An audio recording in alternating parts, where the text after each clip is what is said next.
What up? What's going on, bro? What's good, brother? Hey, bro, I'm just chilling, man. We got a little like static boom coming off your mic, bro. It sounds kind of dope, though. I'm with it. Damn, bro. I don't know what I could do, man. This shit's Hey, we'll just rock with it, bro. It sounds cool. It just sounds like a little buzzing beat drop or something like that. I'm with it, bro. sounding like chocolate. Yeah, there we go, man. First things first, man. R.I.P. DMX. We got to get that out the way, man. R.I.P. to X, bro. That was a sad moment, man. And, bro, did you see that picture where he was like talking about orchards and how they like related to people? Got all deep Yeah, on us bro. real fast, man. That was crazy. Yeah, bro. R.I.P. Prince Philip too, I guess. Yeah, bro. Someone shoot But- their shot at the Queen and get us our land back. Let's go. Yeah, bro. Queen single. I'm gonna bring out the buckskin jacket, get the land back for us. Hey, Hey, man. let's go. Good looks, good looks. Hey, if everybody could do us a favor really quickly and give this video a quick like and make sure to share it too. Let's get this out there. We got a dope show with our two big brothers, man. I'm so excited about this one. Oh yeah, we do have merch available still. River posted the sizes on Instagram, so if you guys need a gray, black hoodie, we still got some dad hats. We still got a few sweats as well too. So if y'all need the fresh hoodie before summer hits, I know it's still Indian spring out there. Make sure you guys cop something. So, but without further ado, man, dang. Our brother Joey Stylez was the first ever guest on Foxing Around, bro. He came in, he shared some stories about his rise to the top of the charts, man, to the biggest and farthest I think an indigenous hip hop artist has ever gotten to. And he was chill about it, man. And then after that, he became our mentor. He started texting us, he started calling us, he started giving us advice on what we should be doing, man. And it was crazy. I never thought that we would forge such a tight friendship, man. That's the big brother. So I'm gonna introduce him right quick. I know he's right in the Bless Studios right now, man, looking fresh. Here's our brother Joey Stylez. What's good, brother? Yo, how you guys doing tonight? Hey, we're good, bro. We're good. How you doing, brother? I've been good, man. Just putting some work in the studio, Bless Street Studios, West Coast and Pacific Ocean. You know where we at? Haida Gwaii. Just put out a new Hey. album. Got the new video with Jason Chakita. We're gonna be chopping about that tonight, and just making moves. Hey, that's blessed. That's blessed, man. Let's introduce our other guest, man, the big brother, the man himself, man. This guy is like internet famous as hell, bro. If you don't know Chiquita from the Goon Life, now he's a singer. He's also an elected leader in his community and one of the guys that we go to for pretty much everything, man. That's another guy that's a mentor of ours. Took care of us as young boys, helped us transition to be good men. Our brother Jason Chakita, what's good, brother? Hey, what's going on, guys? Hey. Oh, it's bright out here. Damn, bro. You're always driving, bro. Where you going? I'm gonna go pull over so I can join the Fox Prairie Around Fire. podcast.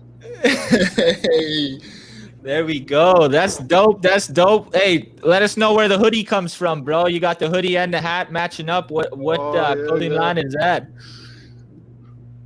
That's my homie Joey's. There's Stress Street, Bless Street. We got that.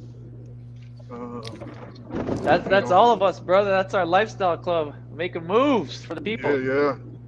Hey, love that, boys. Y'all Star looking both Tribe. fresh tonight. Star Tribe. I should go throw mine on. I forgot I still got mine. Joey's always hooking it up with the packages, bro.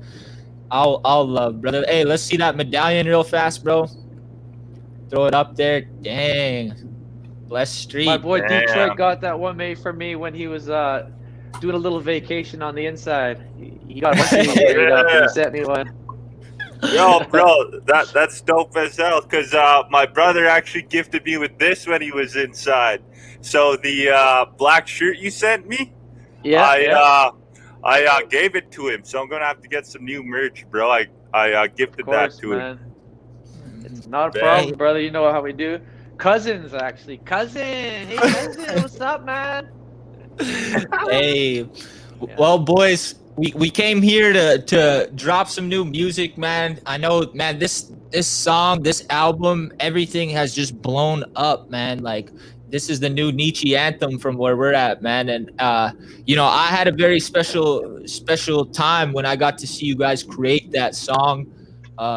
It was so dope, man. I feel so connected to that music because, like I said, I sat there and I watched it, bro. Funny story, bro, is Chakita started rapping and he was our singing, and I was like, yo, this is some like Johnny Cash shit. Like, this is so fire. And then Joey was like, wait, I got a whistle. And I was like, bro, it's like 2 o'clock at night, bro. You got a whistle right now? He laid down the whistle inside the video, bro. It was so dope, man. I mean, You got scared, right? When you Yeah. start whistling at night, you're like, cook 'em and mush 'em, said no whistling after dark. Stop it. Yo, no cap. No cap. Let's talk about it from both your guys' perspectives. How did the song come about? How did you guys decide to collab on something? Was it with Joey? You hear Chakita made wanted to do it. How'd it work? I heard Jason like playing some songs just on Facebook for people, and I just was tripped out. I was like, what? Because I always knew, oh, where's that grenade, Jason? I'll show you a grenade. I know Jason from having the grenade and pulling the pin on people, you know. Ever since we were like in high school, before we met, I already knew about him. He was a brother that kept it 100 everywhere he went.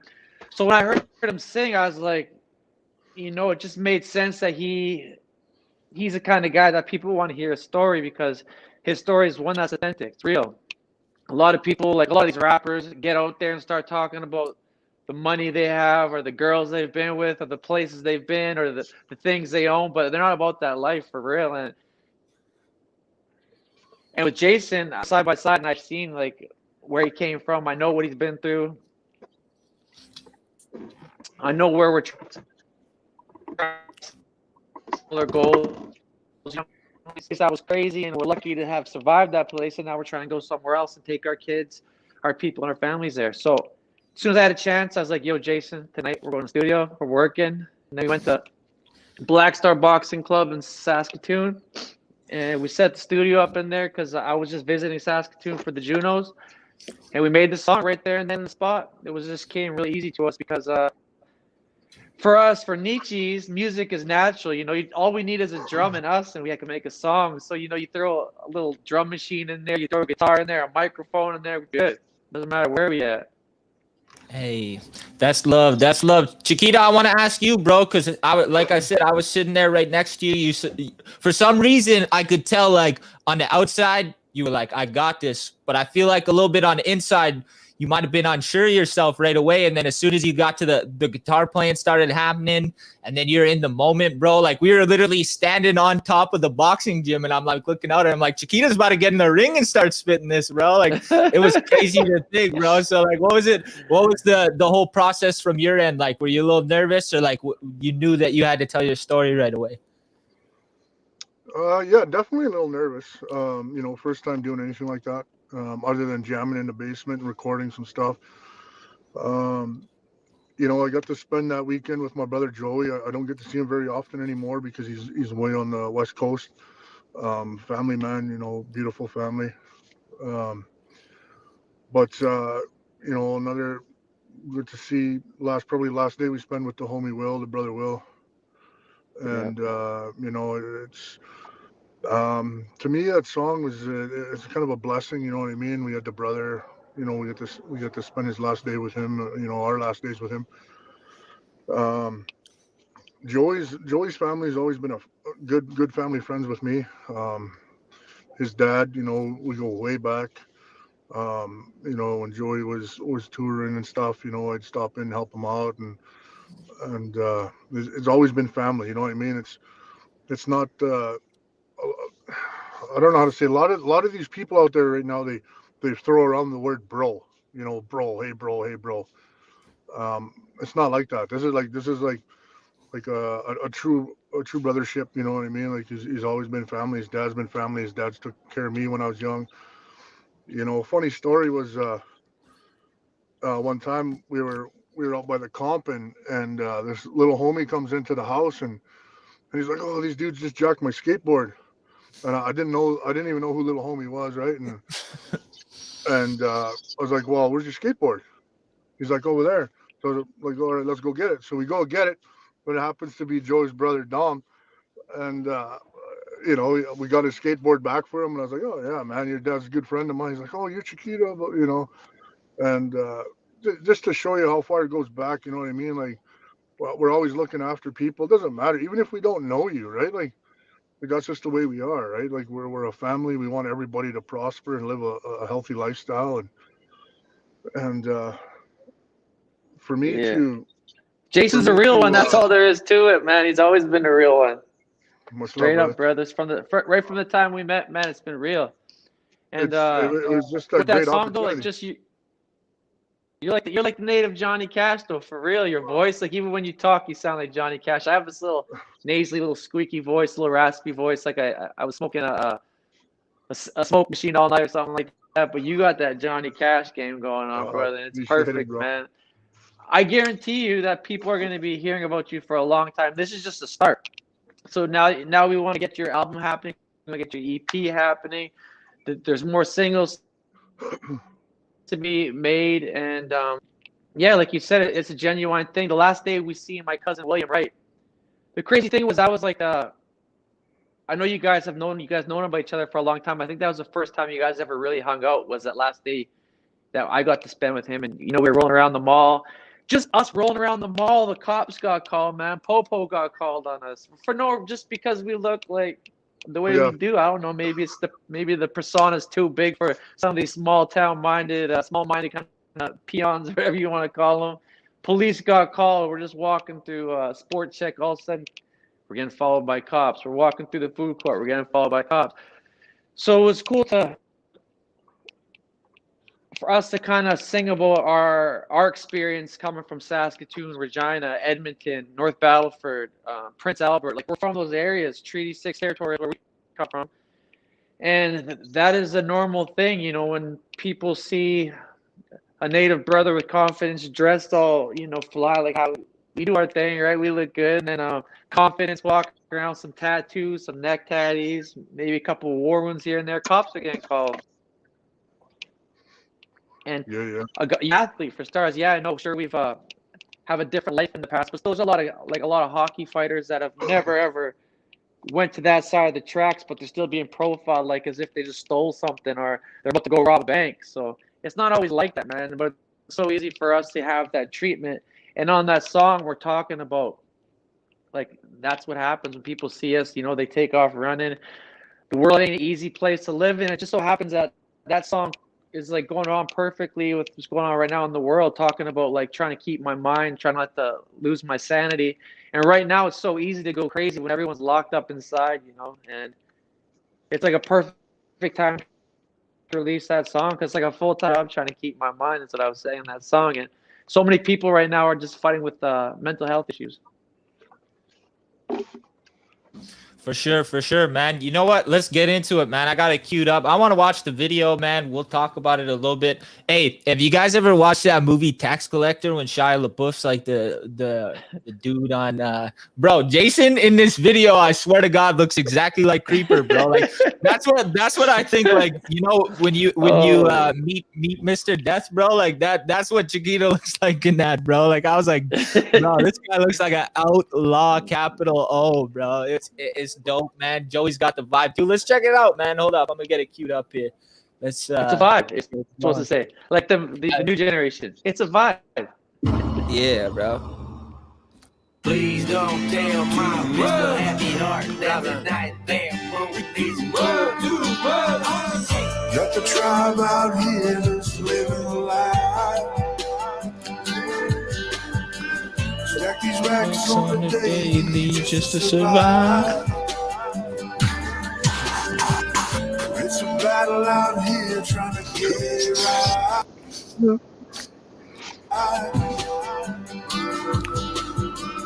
Cause the tribes out here just catching the vibe.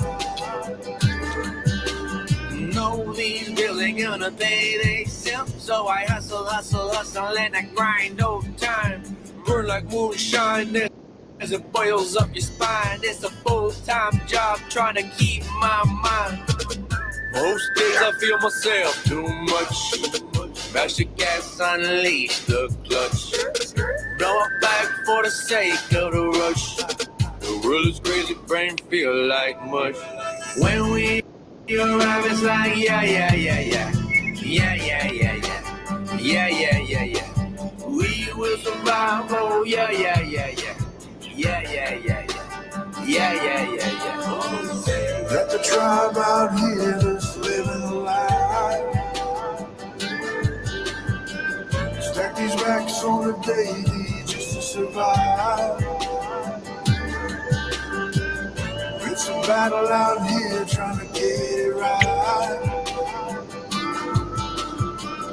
Just the tribes out here just catching the vibe. When the boat see red, you better gun. If that booty don't move, it be done. I'm a son, I'm a son, I'm a gun. Birds just wanna have fun. When we arrive, it's like, yeah, yeah, yeah, yeah.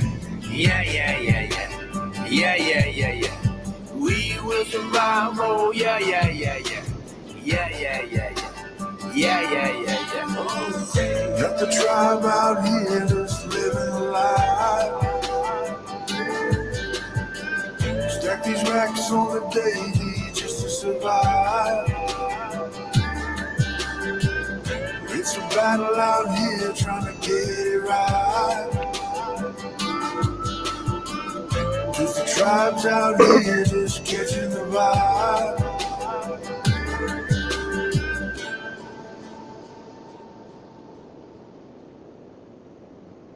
It's the life. Yeah. Damn. Yo. You see the next one up? Just trying to play some Living My Life. Big Sav, Get Money, J-Nut, Blazing Natives. Damn. Oh, yeah. That'll be for another time, bro. But those are some OGs too in the That's it rap for another game, time. man. Sure. Yeah, bro. So what was that? What's that like when you guys watch that and you see that, man? Like that's some crazy production as well too, and just like the visuals are real crazy Orlean to go along Offner. with the song. Yeah, Orlean Offner is the director for that. He's a very successful award-winning director. Good friend of mine, good family friend. And it was, when you watch the video, there's a lot going on in that video. It's saying a lot, you know what I mean? Like a lot of the imagery that's there. Talk about how as Nietzsche's we're survivors, you know, we survived. It's also showing, it's cool because, you know, we have that connection to the West Coast now, so it shows our type of Nietzsche, like, you know, like a Plains Cree, and it's on the West Coast where the totem poles are. So it shows like how we've gone west, you know what I mean? It also shows indigenous culture, I guess, in relation with like Christianity, because there's totem pole and there's the crosses, and there's a lot going on in the video, you know. So I think that it's a cool video. When I see it, I always think about something different. The director did a great job. And the something just popped in my head. It's like a funny line there. It's like most days I feel myself too much. And on that line, like you know, like sometimes there's these guys that are like, you get annoyed by them. You're like, this guy feels himself a little too much. Like I know sometimes I'm that guy. That's what I'm talking about. Like this guy thinks he's so cool. Like right now, I bet you someone's at home. I'm pissing them off right now because I think I'm so cool. You know? So that's what that line was about. Hey, that's tough. That's tough. Chakita, man, you ever I know you watched Walk the Line for sure, man. And you remember when he's getting ready to go do his audition, and he's like, "Where's my black shirt?" And she's like, "Wear a blue one, wear a white one." And he's like, "No, I need a black shirt." It's like, "What you wearing all black for, John? It looks like you're going to a funeral." He's like, "Maybe I am." That's exactly what I thought when I'm like, man, this guy looks exactly like how Johnny Cash would probably get ready, bro. What was the inspo for the get down? What was the inspo when you're going to shoot the video, bro? Did you have a fun time? Was it nerve wracking? Yeah, for sure. I'm a huge Johnny Cash fan, if you can't tell. Huge. Probably one of my biggest musical inspirations. You know, the acoustic I played in there, I bought it. It's a Johnny Cash limited signature series, and you know, just even like I said, you know, feeling the vibe, right? The whole vibe. It's like it's dark, but you want to bring forth attention to what we're, you know. So it was fitting, you know, fitting for the shoot. You know, it was the black and white, and you know, and I'm not sure how Johnny Cash felt about the all black and whatnot, but me, it kind of reminds me of where I was and what I've been through and where I am today. That's why I don't wear a lot of bright colors. Like Johnny Cash said it. You don't see me wearing bright colors on my back. And stuff like that. But yeah, definitely one of my biggest inspirations. Yeah. Where do you guys get your beats Speaking from? of black, Joey? we made that one actually. It was right there and then on the spot. Like I would just banged up the drums real quick. I was like, "Yo, Jason, give me a guitar loop right now. Give me a quick lick." So he played the guitar, and then just added the whistles, like I said. Then later on, I got my dude Graham, who does like all our mixing and mastering. He did like a little guitar lead solo kind of thing. Mm-hmm. But like another thing I find interesting about black, going back to it, is back in the day before giving our life over to God, Creator, to Jesus as our Savior, like changing our life for the better. I used to wear black because as soon as it's nighttime, it's easy to creep around and easy to blend in the shadows and get down at any time, and so it's also carries back from that kind of mentality as well. All black, like the ski mask.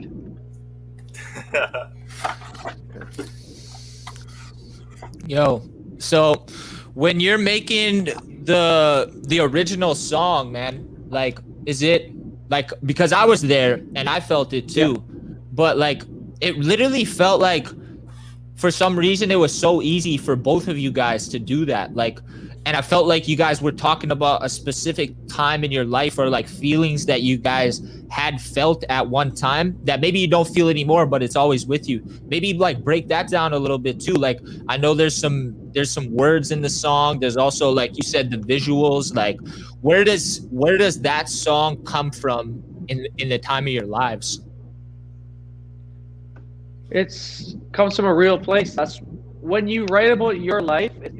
Music's always easy. When you're writing, let's say, so like if I was thinking about someone else's life, I have to imagine what they're going through, what they think is cool, stories that they can relate to. But when you're just writing about your own life, you're just talking about like a day, like, yeah, I got up this one day, I went out, cops followed me around for no reason, getting profiled. It sucked. One of my homies called me from prison, and then he's going to be doing life in jail. Another one called me. He lost so-and-so to overdose, and then I got another call, this guy died. Or just, these are stories that are real stories. It's not like some fabricated story we have to make up. So we're just talking about like our past, our present. And on some of the newer stuff, it's like our hopes for the future. Like being a parent, when she become a parent, and you want your kids to do good, and then you start realizing when you have kids that you want all kids to do good, not just only your kids. Because you maybe start off selfish thinking about your kids, but then when you start seeing how much you love your kids, you start thinking about all these other kids that don't have someone like that. Like, they don't have a mom or dad that care about them. They can care less if they're in foster care or if they're being I guess wrongs, all kinds of wrong being done to them at home. You know what I mean? I won't get into it, like ruin someone's day, but some of the evils I was thinking in my head, I don't want to talk about with your viewers, because that's like a whole different conversation. But these are the types of people that we care about now, and these kids, they need representation. They need someone they could say, yo, man, these guys have had a tough life. These guys know people in prison. These guys know someone that overdosed. They know someone that's been killed. They know someone that's killed, and they change their life around. They're doing good. They're making money. They have their little hustles going on, but legit hustles now. So we just want to give hope to the next generation. That's what we're trying to do. And in our music, you can hear where we're trying to go, where we're at, and where we came from. And that's the perfect balance for music. Yeah, bro. No, for sure. And that's the thing that I guess like a lot of music bands have to realize, is that like an artist, they always speak about their reality. So music is always evolving. And like, that's the thing I hear a lot, even with like a lot of the music that I listen to, is like people prefer this certain, they only want this one sound from you, from an artist, because they like it. Let's say they listen to one album and they love that album, but then the next album drops and they're not a fan of it. But what they fail to realize is that the artist is at a different place right now. And so the music is always going to change, and the music is always going to evolve, right? So what I guess was like kind of your inspiration with your newest album, 3i Hip, and like what do you want to see with it? That's a good question, man. You got me there, bro. Last time you got me with one, you got me with this one too. But you know, like I forget who was it. I think it was a dude from Beastie Boys said something so real. So you know, he started off his career with that song. Girls just want to part of tracks, drinking, and college guys, girls taking off their tops. Like this is all he kind of talked about. But later on in his life, he became a Buddhist. He was meditating. He was super grounded. And some reporter from like Rolling Stones magazine or something had the audacity to say to him, "You're a hypocrite. Look at you. You started off here, and now you're here." He's like, "Well, I'd rather be a hypocrite than stay the same for the rest of my life." And who doesn't change? Like, I feel sorry for you if you're like 80 years old and you're still acting like you're 14 years old, like you're still trying to be tough, talking about playing video games, riding around your BMX, but you're like 80. You know what I mean? Like, so we're going through different periods of our life. And when I was in my 20s, like my early 20s, yeah, of course, all I was thinking about was trying to meet as many girls as I could. You know, all these beautiful girls everywhere around. That's all you think about when you're young, man. But when you get older, you start thinking about making paper, and you start thinking about buying businesses. You start thinking about promoting your businesses, and then most importantly, then you meet that woman of your dreams, and you get married, then you have kids, and you think about raising your family. You think about what your contribution to the world is, and my contribution to one of my main contributions to the world is music. So the way I see it is like when you're born, God gives you a gift. He's like, he gives everybody a superpower. Everybody gets a gift. And it's your offering to the world, right? So my offering to the world, one of them is music, and the other one's like art, a couple other things I do. But the main one is definitely music. So every time I present something, it's like, this is my offering to the world. This is what I want to do. And if you listen to my music, I'm in a spiritual place right now. So I will talk about darkness, because darkness exists. It's not fake. Everywhere you look, there's some evil stuff going on. There's some nasty shit going on everywhere. You can't escape it. You know, it's good versus evil, polarity, like we talked about last time. Mm-hmm. And that's what I focus on a lot in my music, good versus bad. You know what I mean? And I started off good, went on the fence, like a good team. I'm comfortable here. But even Jason, he's on a good team. We're on the good team, but you know, don't get twisted, because just because we're on the good team doesn't mean we won't do bad things to protect good. Because that's kind of like, those are my heroes, Boondocks. You know, like Boondock Saints. These dudes, like those are heroes, man. These guys were like taking out like all these nasty people that are whatever, hurting kids or exploiting innocence. Because there is some people have to be selfless in that capacity too. Like Jason said, he didn't know my brother Dominic at the time, but he seen someone was picking on someone that didn't deserve to be picked on, so he went and regulated. So, yeah, we're good dudes. Now you can hear it in our music. We talk about like the positives, but we also talk about the nastiness that we've been through. We talk about where we're at right now, making money, trying to make moves. You know, Jason's gonna be chief of the whole world. Never mind Canada. You know, there's so much in the album. You know, if you have 16 songs, you have 2 songs or 5 songs, however many songs you have, they're all different, and each one hopefully tells a different story about what you're going through at that time. And with this album, there's a lot of spirituality, there's a lot of love songs, because I got married this last summer to my wife Carson Gray. There's also songs about, you know, my relationship with God, the Creator. And I talk about my kids all the time, you know, because like my kids made me like a better person. They made me more dope, you know what I mean? Like, I used to think I was kind of slick, but now I know I'm slick because my kids just gave me that little boost I needed. And you can hear it in the music. So some songs are going to be fun. Other songs are going to be dark. Some songs might have like almost like kind of a melancholy feel, where you kind of get, you know, thinking in your head about things you've been through that aren't fair. But then another one's going to have you vibing, you know, feeling good, like you're about to take over the whole world. And that's what an album should do. An album should be like a movie, you know. Maybe you start here, the movie starts slow, and then it goes up, then it goes down, then it goes back up. Then the plot, it gets the plot point, and then it comes down, and then it fades out. And then next movie, same thing. It's like the album's like a movie, so you don't want to just be. It's a boring ass album if it's like this. Just It's like, okay, yeah, I'm just, I want when I make an album, I want you to have an experience. I want you to be able to put it on, and like, maybe for like the first month or two, you only like 3 songs, but then those 3 songs get old, and there's 2 or 3 other songs you like for the next couple months, and by the end of a year and a half, hopefully each of those songs was true to you in a different part of that year and a half, because as human beings, we change. Sometimes we're happy, sometimes we're mad, sometimes we're in love, sometimes we're player haters. You know what I mean? Yeah, bro, that's facts. For real, man. And like exactly what you said, like the artists change and so do we, because the same thing happens to me. Like I'll be listening to an album start to finish, and like a year later I'll go back to a song and it'll just feel different and it'll hit, man. Do you think Joey Stylez will ever drop another trap song? Something like Locan. Oh, definitely. Something like that. Yeah. Definitely. Well, I still put out like Stress Street, our lifestyle club. We're putting out a project this summer, and that's still like a part of who I. Like, there wasn't no trap, there wasn't no street life that I've been through and survived.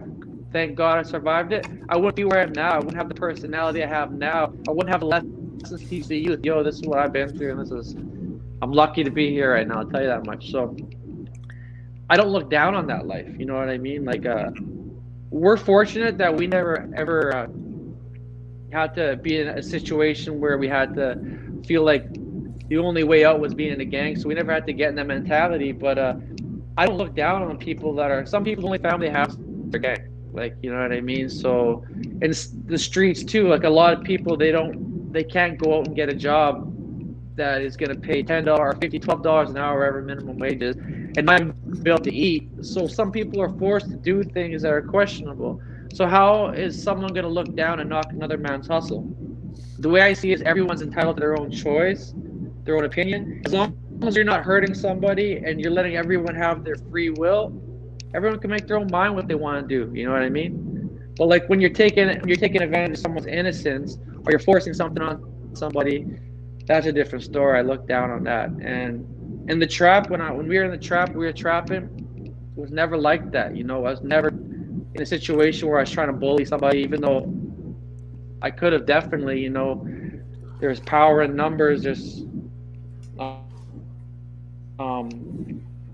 big family, a lot of cousins, a lot of friends, a lot of powerful dudes behind me that I consider like people I love, people that would be coming to my wedding. And I never exploited that, because it's easy to exploit them, become a bully, and get ahead of yourself. But I feel grateful I never exploited that. And I think that because of that, I still can actually make a trap record and stay true to myself, because I don't have to, talk about the real dark side of it, like where you're forcing someone into a lifestyle they don't want to be in, just letting people make their own mind up. Yeah, this is what you're going through at this time in your life. I don't look down on it. Hopefully you find your way through it so you don't end up doing a 20-year jail sentence. Hey, that's love. That's love. Chakita, I want to know something about where you see your place in this, because I know me and Joey had the conversation before, and like what you guys did on that song, I haven't heard from it. Like Yellow Wolf maybe had tried some like outlaw country rap stuff, but it wasn't the way this was presented. Like this was like an outlaw trap song is how I felt it. You know what I'm saying? With some like music beat as well too. So like when you get the initial reaction and everyone's like, yo, this is dope. Joey, you should jump in on this too, actually. But like, are you feeling like there's a lane for this? There's an avenue to explore that hasn't been explored or exploited at all, and you're the perfect person to tell it. Yeah, so basically what Ray's trying to say, it is the greatest collab since Nelly and Tim McGraw over and over. That's facts. That's facts. That's Jason's song. Yo, Jason, that song's all you, man. I'm glad to be a part of that song. You're the star of that song. It's on my album. I'm glad we put it on there too. But you made that song what it is, as that sick guitar loop you did, your hook, your voice. It just made it easy. I just had to put little sprinkles on top. It was like an alley-oop, you know what I mean? It's like an assist. If I could actually skate and put on a pair of skates and slap shot a puck, it'd be an assist. Disclaimer: I've never been a hockey player. It's So I'm like I said, I'm a huge fan of country.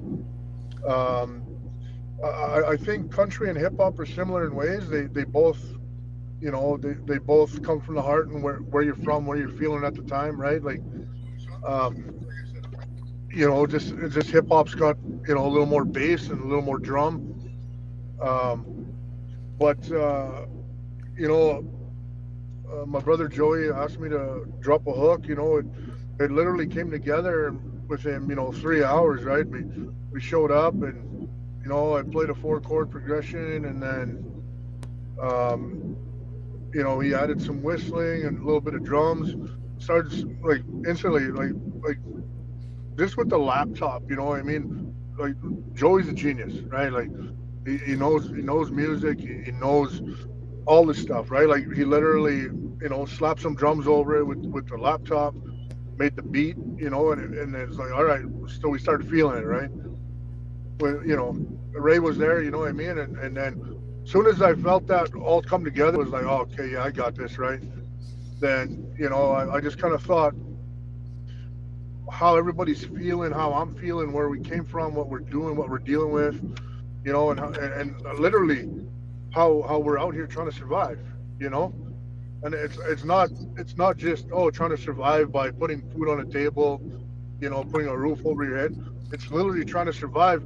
I'm not trying to get political here, but homie just put a post earlier on I don't know if it was Facebook or Twitter, but the Starlight Tours. Homie just got dropped off again last night. You know what I mean? And right away Facebook deleted it. So and that's out here trying to bring awareness to everything. You know what I mean? It's being profiled by just because you're native, you got tattoos, some I know some homies there. They walk in and they got thousands of dollars and they still followed around the stores. But bringing hip hop and country together has always been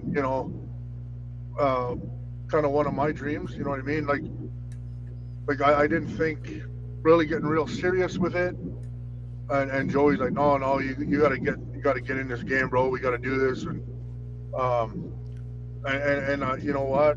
I'm so appreciative that he brought me in on this, and he's offered to do my albums and work with him and do more music, and I really can't wait to bring out some of my stuff, but literally Joey is so amazing. You know what I mean? Like just brought, he went back with what we did, and then as soon as he sent me the finished product, I'm like, damn, you know what I mean? Like everything, like it was just unbelievable hearing, everything put together and so professionally, and then, and it came out, and the feedback, the love from the people, man. I can't say enough. You know what I mean? Yes. Nothing but love for everybody. We appreciate you. Everybody else there watching, everybody that watched the video, everybody that streamed the album. We, as artists, we're so caught up in the moment. Yeah, go. Let's make music. Let's go to the nightclub. Let's go to LA. Let's go. But it's so important that once in a while, you just settle down and you say, thank you guys at home so much, because we wouldn't be doing this if it wasn't for the radio stations, if it wasn't for the listeners, if it wasn't for people signing up to watch the YouTube on the YouTube channels, or sharing it on their Facebook pages, or Instagram, all the social media now.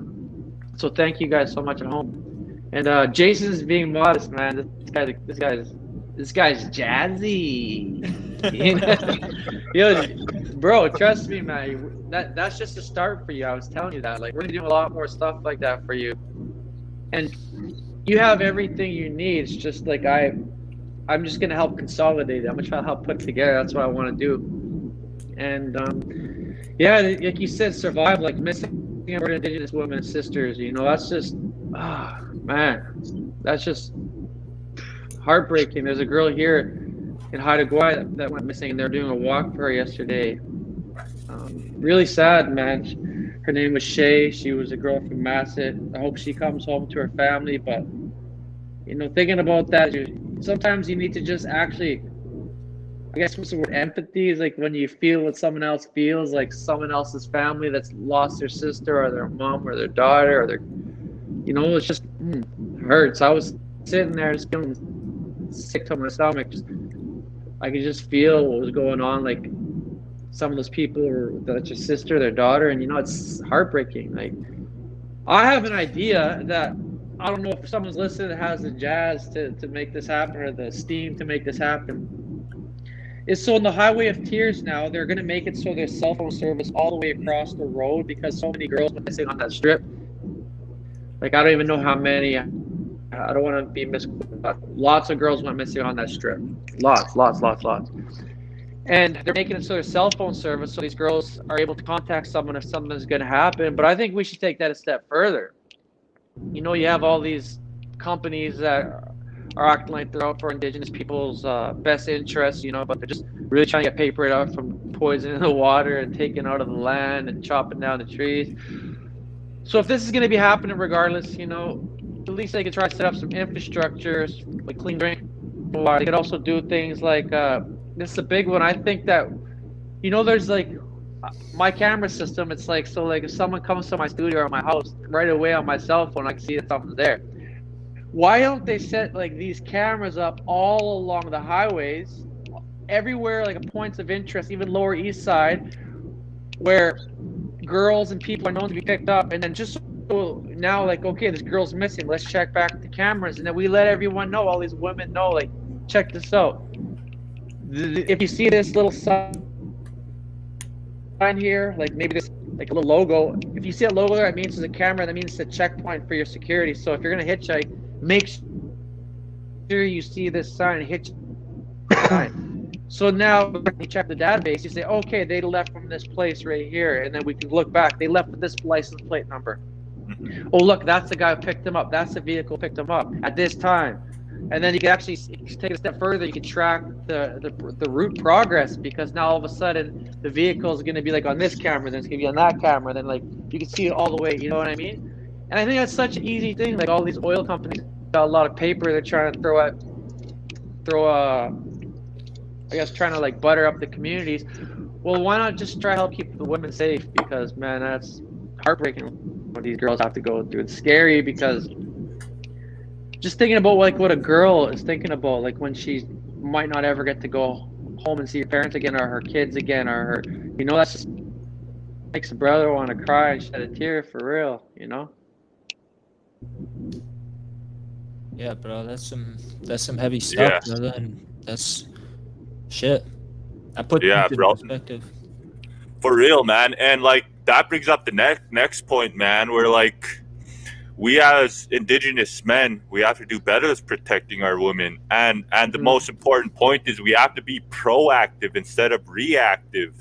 We have to be the ones who are dismantling these systems. We have to be like, even against little nuances, even against little, just like the type of mannerisms and language that other men use. We have to let them know that shit ain't okay. We can't like keep doing what we're doing in a reactive measure when people go missing. We have to be the ones trying to prevent it. And what you said about the Highway of Tears, it was actually, I think, 80 plus since 1970s.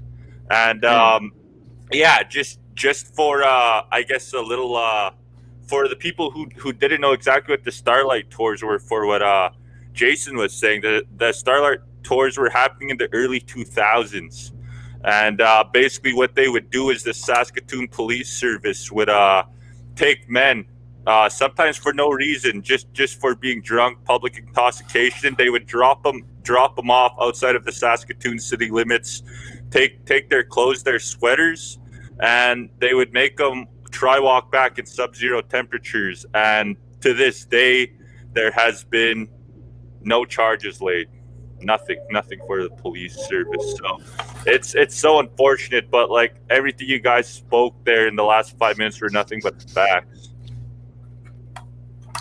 Yeah, man. And it opens up us to have these conversations and to do this as men. I think that's important, like River was saying, and to be proactive. I think I think you guys probably have some personal stories if you guys want to, you know, jump into it and share, you know, maybe about your time, you know, with run-ins with the police. Like you guys were talking about being, you know, labeled and chased, and, you know, it must even be more frustrating now that you're out there and, you know, you're working for the good side. You guys are doing the good things in the communities. You guys are out there putting out good music. You know, you're not hustling and trapping no more, even though you don't look down on it. That's a bless. But, you know, you're living a different life and you're still, you know, I see it with Jay. You know, every time we're rolling in his truck, man, there's going to be somebody behind us at one point. There's gonna come times where we get these looks. Even with River, you know, being more indigenous looking than I am. When we walk into a store, you know, if I'm alone, I feel it. But when I'm with River, I feel it on him, right? And I'm kind of the bystander, man. What's that like to have to, you know, still navigate that and not want to go to that dark place, not want to get angry, you know, because you're trying to live better. I feel you, man, because like I'm like a light-skinned little Nietzsche, right? So I would always get like hammered on way less than my boys, you know, like we get pulled over, and then I seen, like you're right, they definitely, because I'd be mistaken for a white dude lots, you know what I'm saying? Yeah. And a lot of times I just seen like I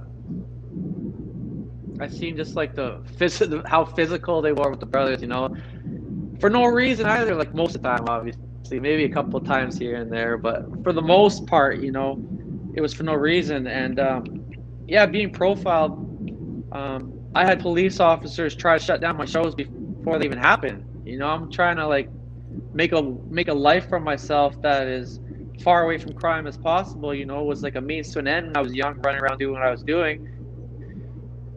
But then they're just trying to stop that. They're like, well, no, we don't want you to be in the streets doing crime, making money, but we don't want you to be making money at music either. I was like, so what do you want me to do? Just not to be anything?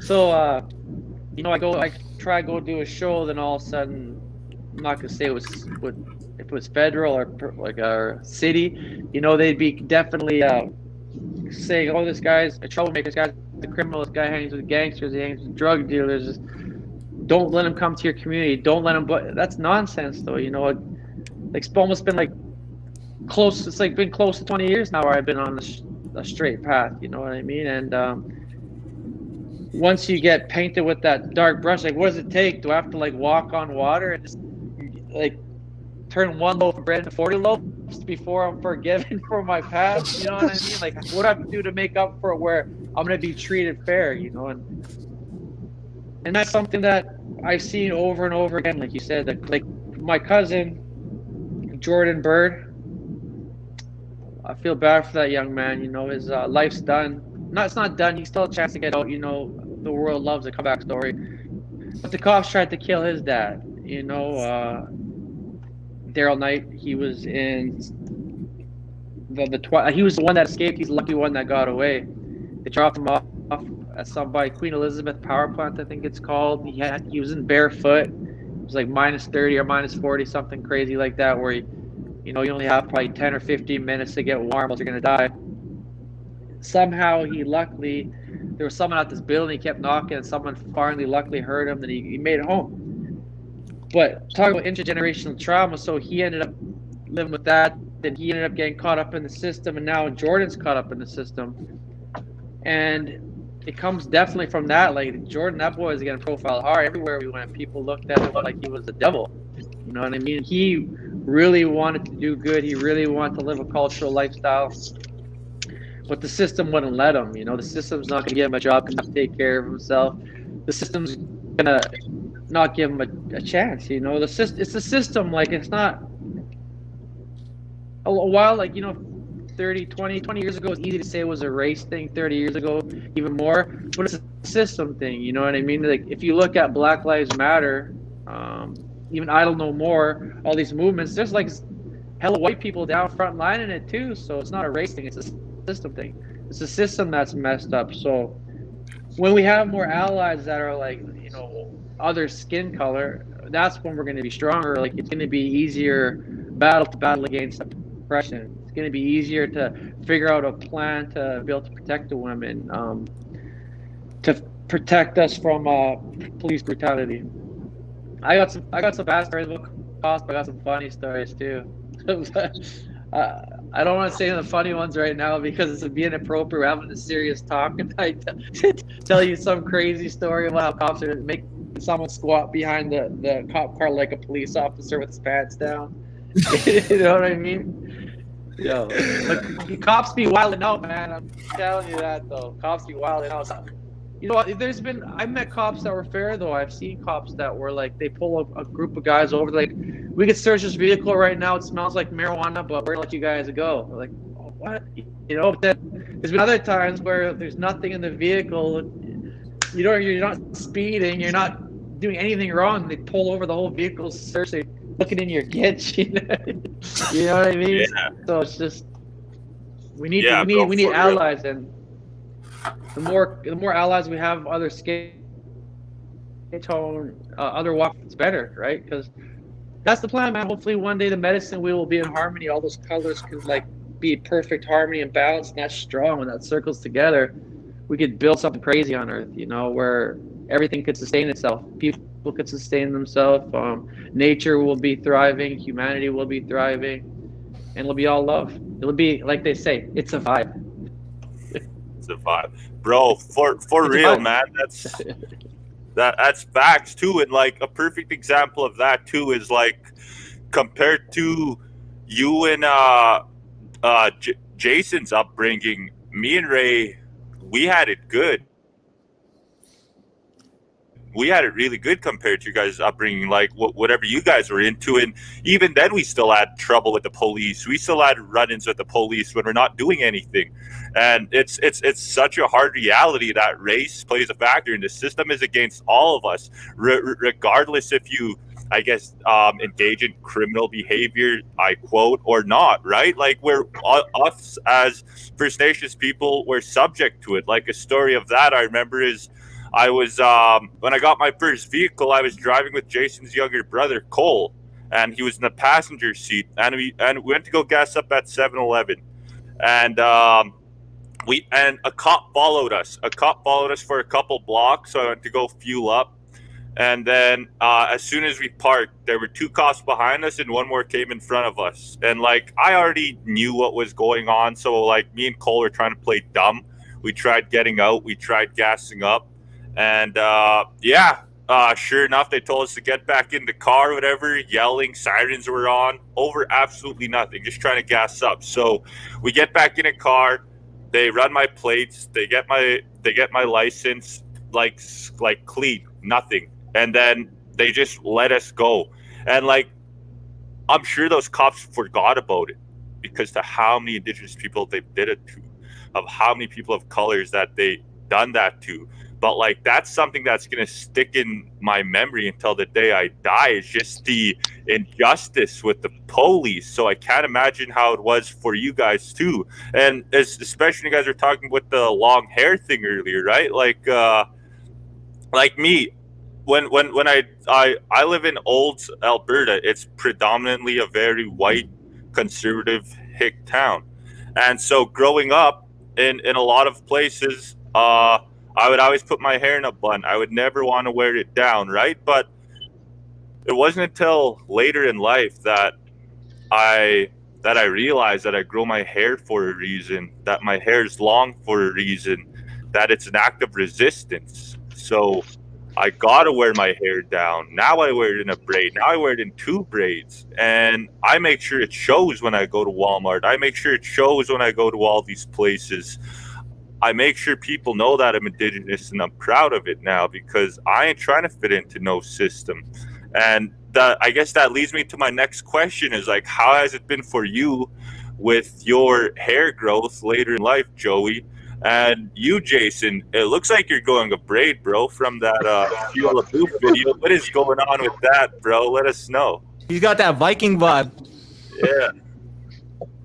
No, I kind of feel you on the, you grow it out, and it's, for me, it kind of got me thinking about how our people were forced to cut their hair and to lose our language. And, I'm not a really cultural or Jesus person, but in any way that I can to, you know, bring forth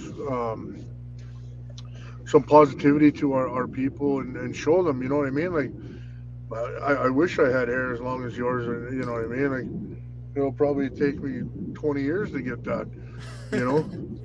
By then that time, it'll all be falling out, you know what I mean? But, you know, I'm growing it a little bit. I'm not exactly sure what I'm doing, but I'm not cutting it, you know, it's just growing. And it was good because it was toque season and it was all out there, you know, and you get that annoying part when you're trying to tuck it behind. That's why I've been kind of, the back part's kind of weird. I've never felt that before. It feels like, you know, it's crawling on the neck and stuff. And,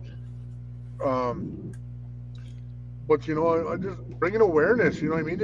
Even if it's by growing your hair, right? Like, you know, we get some of those young people out there where they're getting bullied in school and, you know, and you just tell them, no, man, you grow your hair, do what you want, right? Like, live your life. Don't let anybody tell you how to live your life. You know what I mean? Live a positive lifestyle and do what you need to do for yourself to be happy. You know what I mean? Mm-hmm. And that's just me, right? That's, you know, there's a lot of haters out there, no matter what. Like, man, I've got so many haters. It's, you know what I mean? I've got, like, if you think about my Facebook, I've got the max allowed friends on there. It's like 5,000. Probably half of them are haters. It's not even, you know what I mean? If you, in all reality, if you notice, your haters will keep more of an eye on you than the people who love you.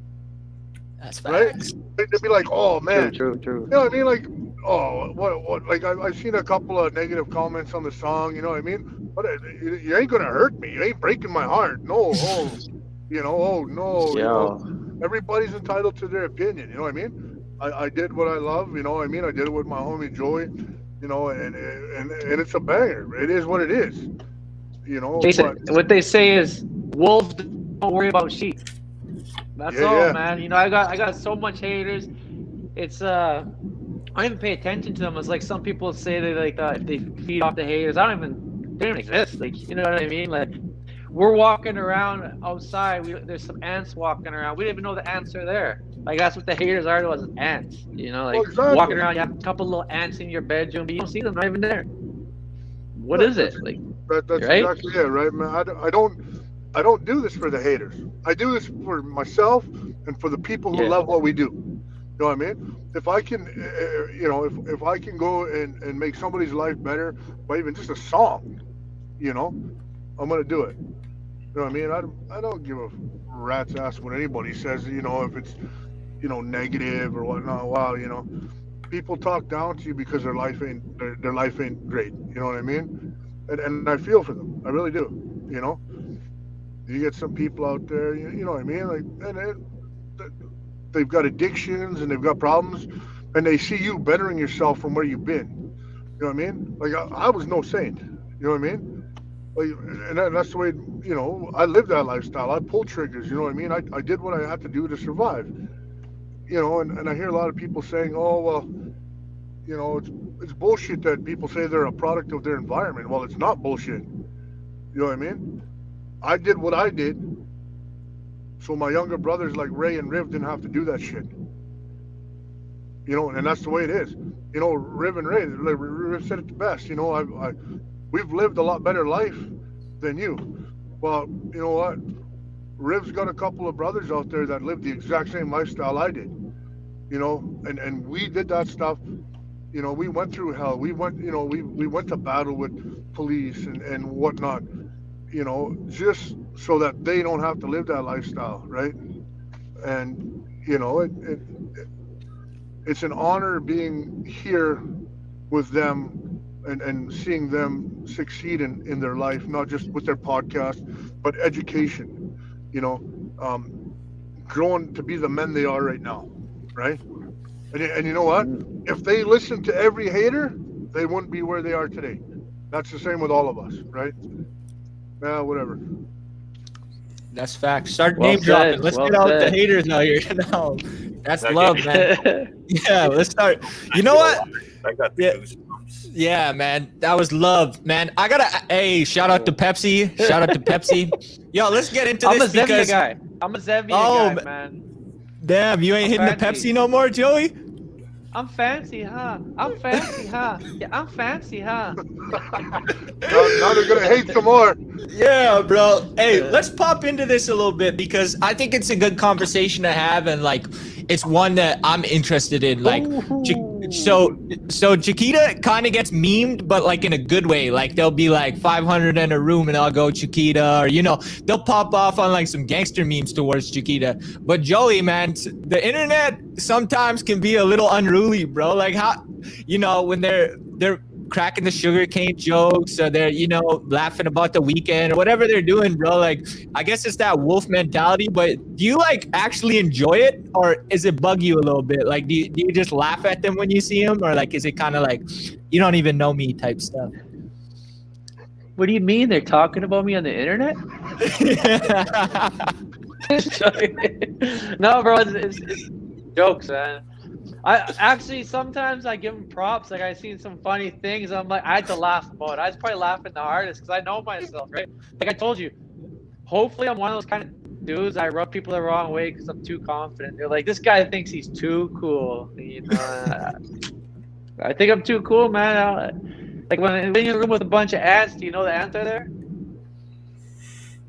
Not unless they're trying to bite each other or something, man. But they don't exist. Yeah, bro. But yeah, memes are good, man. Meme culture actually was the only thing really thriving in 2020. You know what I'm saying? Like, if you look at it, like everything else was shut down, but meme culture was full effect. So hopefully, make some more memes about me. Maybe make one a little bit bigger, so I need some more views on my videos. Maybe make one to get some of these songs, get the streams up, man. Hopefully, I'm a memeable guy. Find a place in your heart for me. Look at these eyes, puppy dog eyes.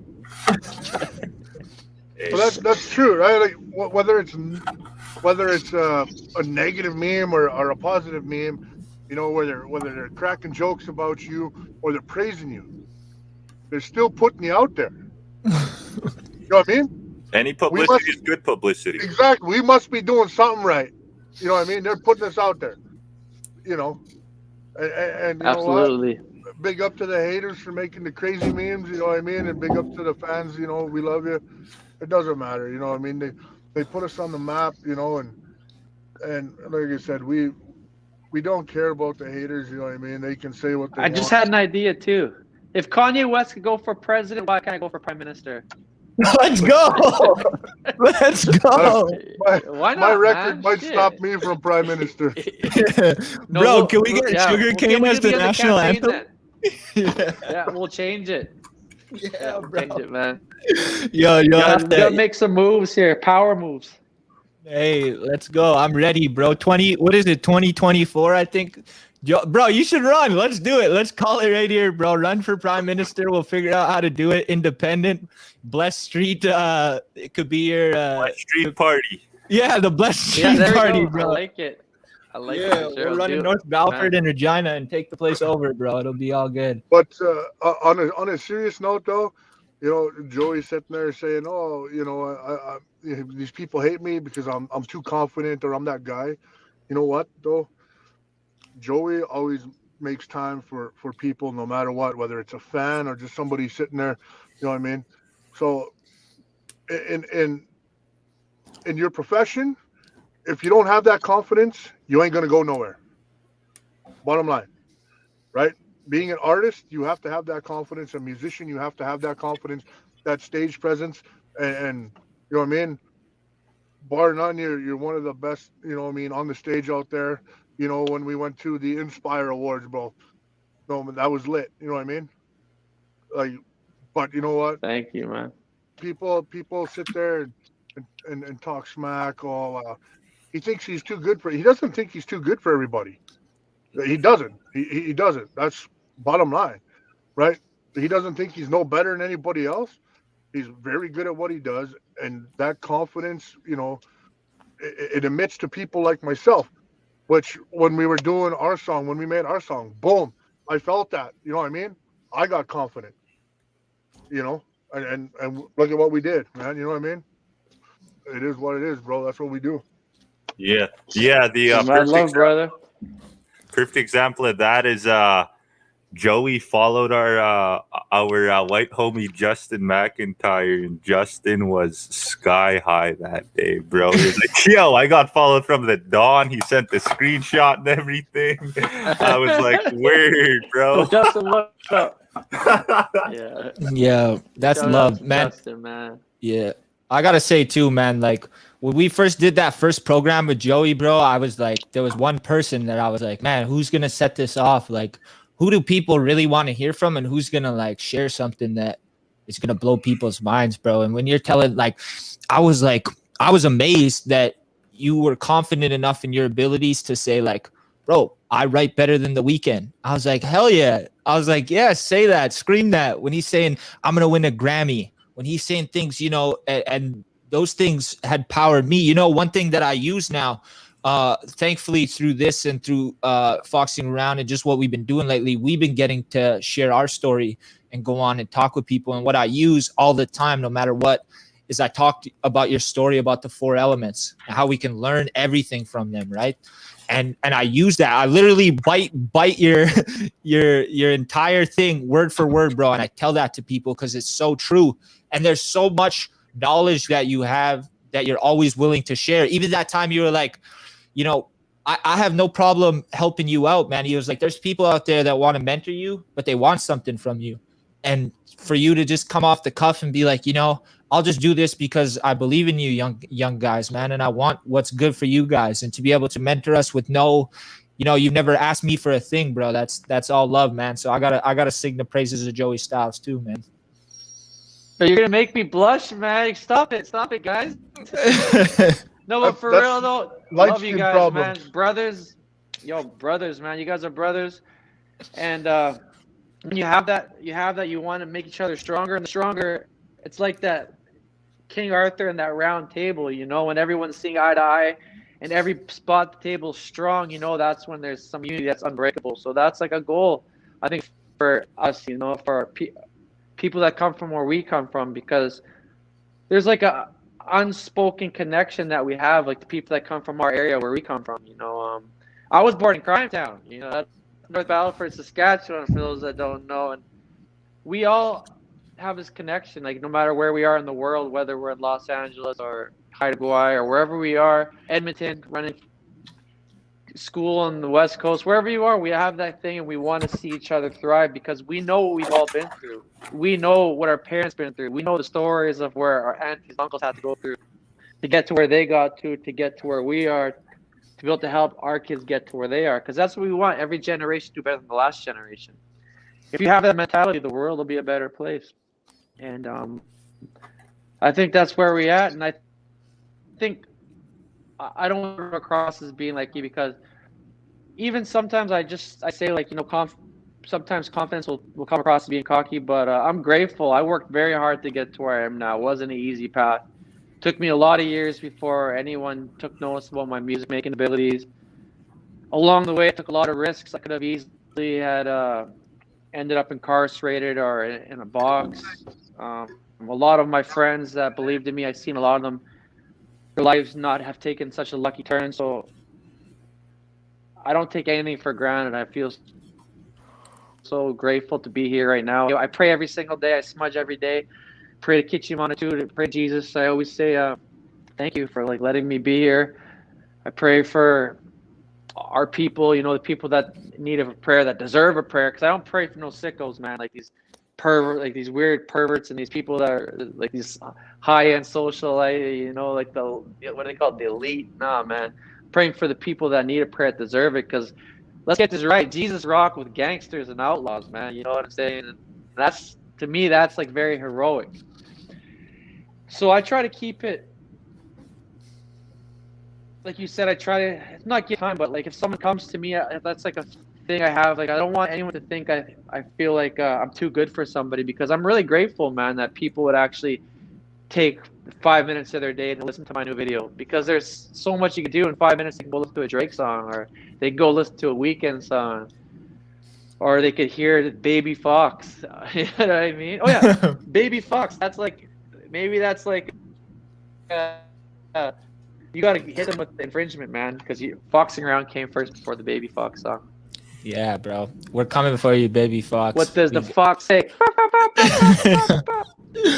Yo, that's funny, bro. I'm gonna play another song, man. Let's vibe out here real fast, man. This is fresh off of Joey's 3-Eye Hip. This is my personal favorite, bro. This is kind of up the alley that I see Chakita going to, as well as hopefully Joey. You'll have to tell us about if you're gonna be doing some more of this stuff. This is Son of Gun right here, man. This is a bop.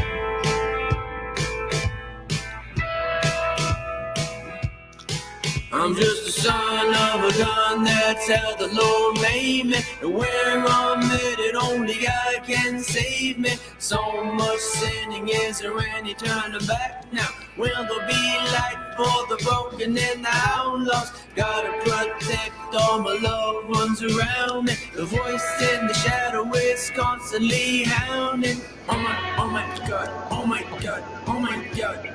Delivering me from darkness, I'm a bad, bad man. Holy smokes, holy smokes, holy smokes, holy smokes. Hearing the words I speak, I mean every single note. I'm a son of a gun, pouring liquor in the graveyard. Too many brothers spending life stuck behind bars. Say my prayers and think about the fallen. Live for God, but the devil keeps calling. The tears keep streaming, I hope I'm just dreaming. Text on my phone, can't believe what I'm seeing. Oh, na na na na na na na na. Oh, na na na na na na. Oh my God, oh my God, oh my God.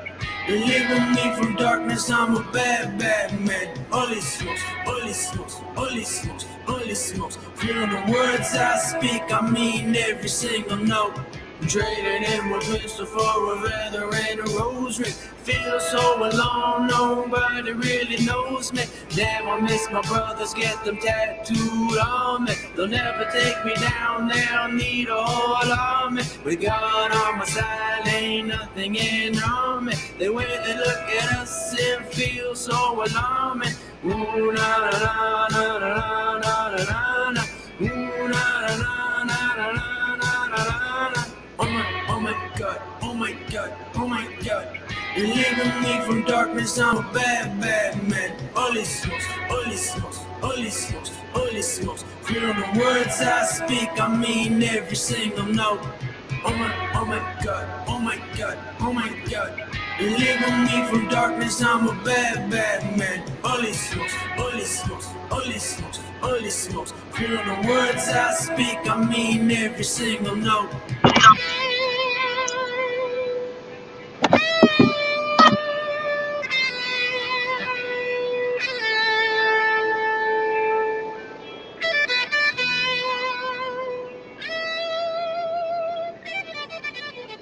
Yo, that song brings me back to the day I made it. I found out I was at dinner, and I found out I got a call saying my cousin William had passed away. William Wright, one of the hardest OGs I ever met my whole life. So I'm on Haida Gwaii. There was no possibility for me to be able to make it back. There's no airplane. There's no flights out of here right now. The way the ferries were set up, I wouldn't be able to make it back in time for the funeral. I was heartbroken because when people want, there was a time when we were in the streets and people wanted me dead. And there was even probably like bounties on my head. My cousin William was right there beside me, and like no matter what, if I was like back then, if I was like, oh yeah, by the way, we have to go away with Osama bin Laden today. We're going. Like he's not asking. Like he's just down for anything. Anytime, no enemy too big. Doesn't matter if I'm right or in the wrong. So I was like heartbroken. I wasn't able to be there because it's my cousin Willie, Dollar Bill Will, the warrior. I just, So I got home from the restaurant. I was heartbroken, and I'm a musician. So, like as a musician, you put it all in the song. So I want to honor my cousin Will. So I just wrote a little guitar line, recorded the song. And then the very next morning, I went and shot a music video for it. Within about 12 hours, I wrote a song, made a beat, mixed and mastered the song. I got my engineer to put some guitar solos on it. And I went and performed it out in the woods out here. And I had a ceremony. I brought my phosphor, let out a couple of shots, to the tobacco down, smudge. I'm sober and I don't drink, but I went and bought a bunch of beer. I dumped them all out for the brother. I had a moment for him, and that was my way of saying bye, brother. Man, I love you. Thank you for everything. I know we'll rock together again. Because, like, he called himself the bad guy. You know, I call myself a bad guy. A couple of us, probably most brothers, at one point called themselves the bad guy because of Tony Montana. But, like, you know, he really prides himself in being the bad guy, and I knew a different side of him was a good guy. You know, like a guy that was really pissed off with the system the way it was. You know, a lot of us brothers grew up with single moms, so I know he had a lot of issues with the way he was brought up. It brought out a lot of anger, and at a young age he started fighting, and by the time he was 14 years old he was like the back for the older guys. If someone was fighting at the bar, wherever it is in North Belfort or Mooseman and Cochin, he'd be one of the guys that'd be called from the time he's 14 to come fight men that were in their 20s or 30s. So he took a lot of anger with him, and a lot of people only seen that side, but some of us were lucky to have seen the loving side that cared, that had a funny sense of humor, had so many jokes. Anytime you're feeling down, he had a joke to make you smile. And like someone that loved his kids so much, someone that cared about his nieces and nephews so much. When he knew I invited him to the wedding here in Hattagua, he's like, yeah, cuz right on, I'm going to bring hell with me when I come there. He had a real thick juice, man. Like, I remember back in the day when we were in the streets heavy, he'd always say, hey, cuz, what? You got a couple bucks for a hot dog and a Coke? A Ryan Coke? So yeah, I just always remember that. A Ryan Coke and a hot dog, and that was our thing. I'd go play pool, and he'd be eating his hot dogs and drinking his Ryan Cokes. And yeah, I miss him. I'll always miss him. I'll always think about him. I love him.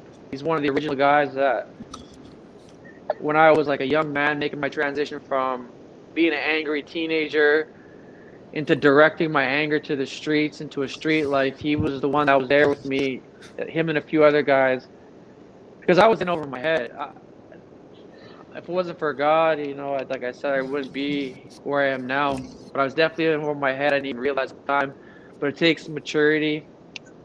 And looking back at the stats and the facts of where everyone ended up and how everyone ended up going, and you know, I realized I'm lucky to be where I am. And when I was there, through thick and thin, he was there. And he ended up doing a lot of prison time, and he didn't want to die in jail. So one of the last things he basically had said to us, and that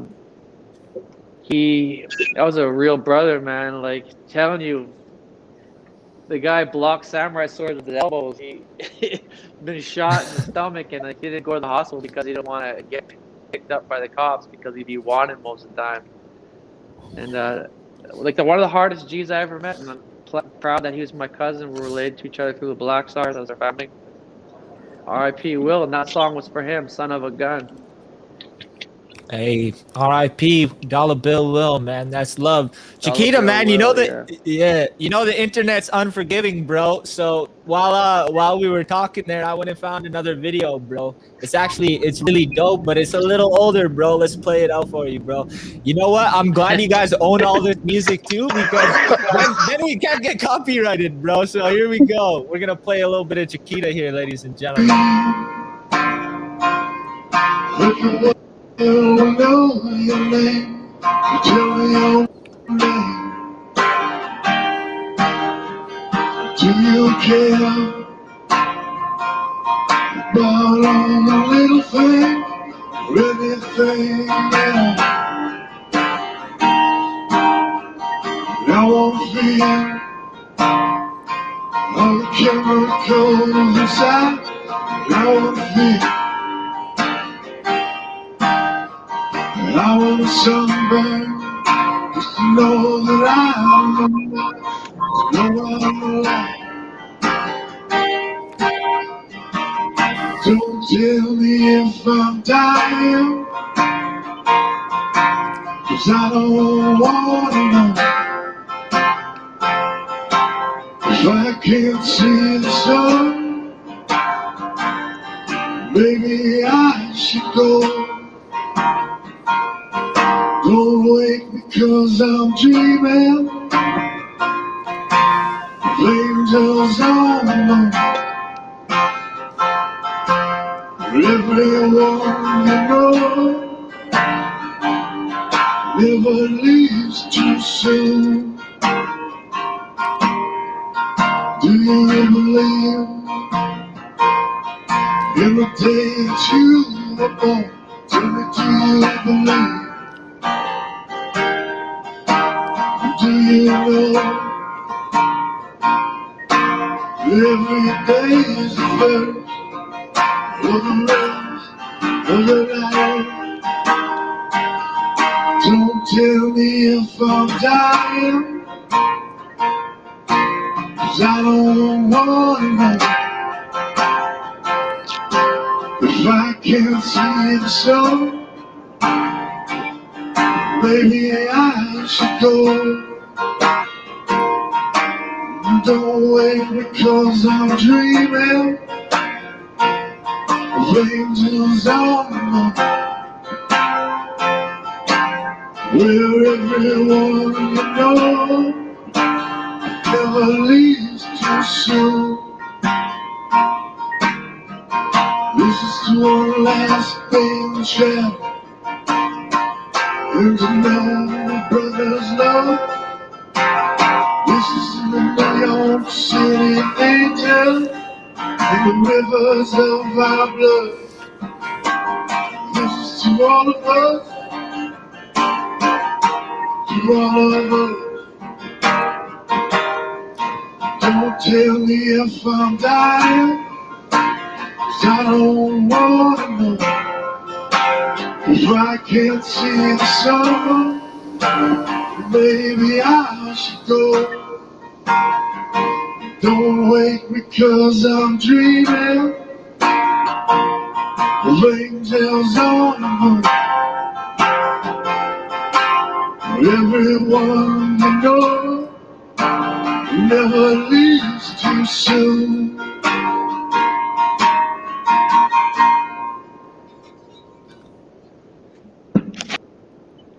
Bro, where the hell did all that soul come from, man? What the hell? Whose auntie are you singing about there, man? You're in like a resi basement, unfinished basement, bro. That's crazy, bro. I literally just found that, and I didn't play it or anything. I didn't hear it, man. That's wild, bro. My late auntie Charlene was actually asking me to do a song or two and send it to her and make her like a CD or something. And I didn't really know how to do anything, right? I knew how to play guitar, and that's kind of when I first started singing. And like I said before, Johnny Cash was one of my big music inspirations, but my late grandfather and my late auntie were also very big musical inspirations to me.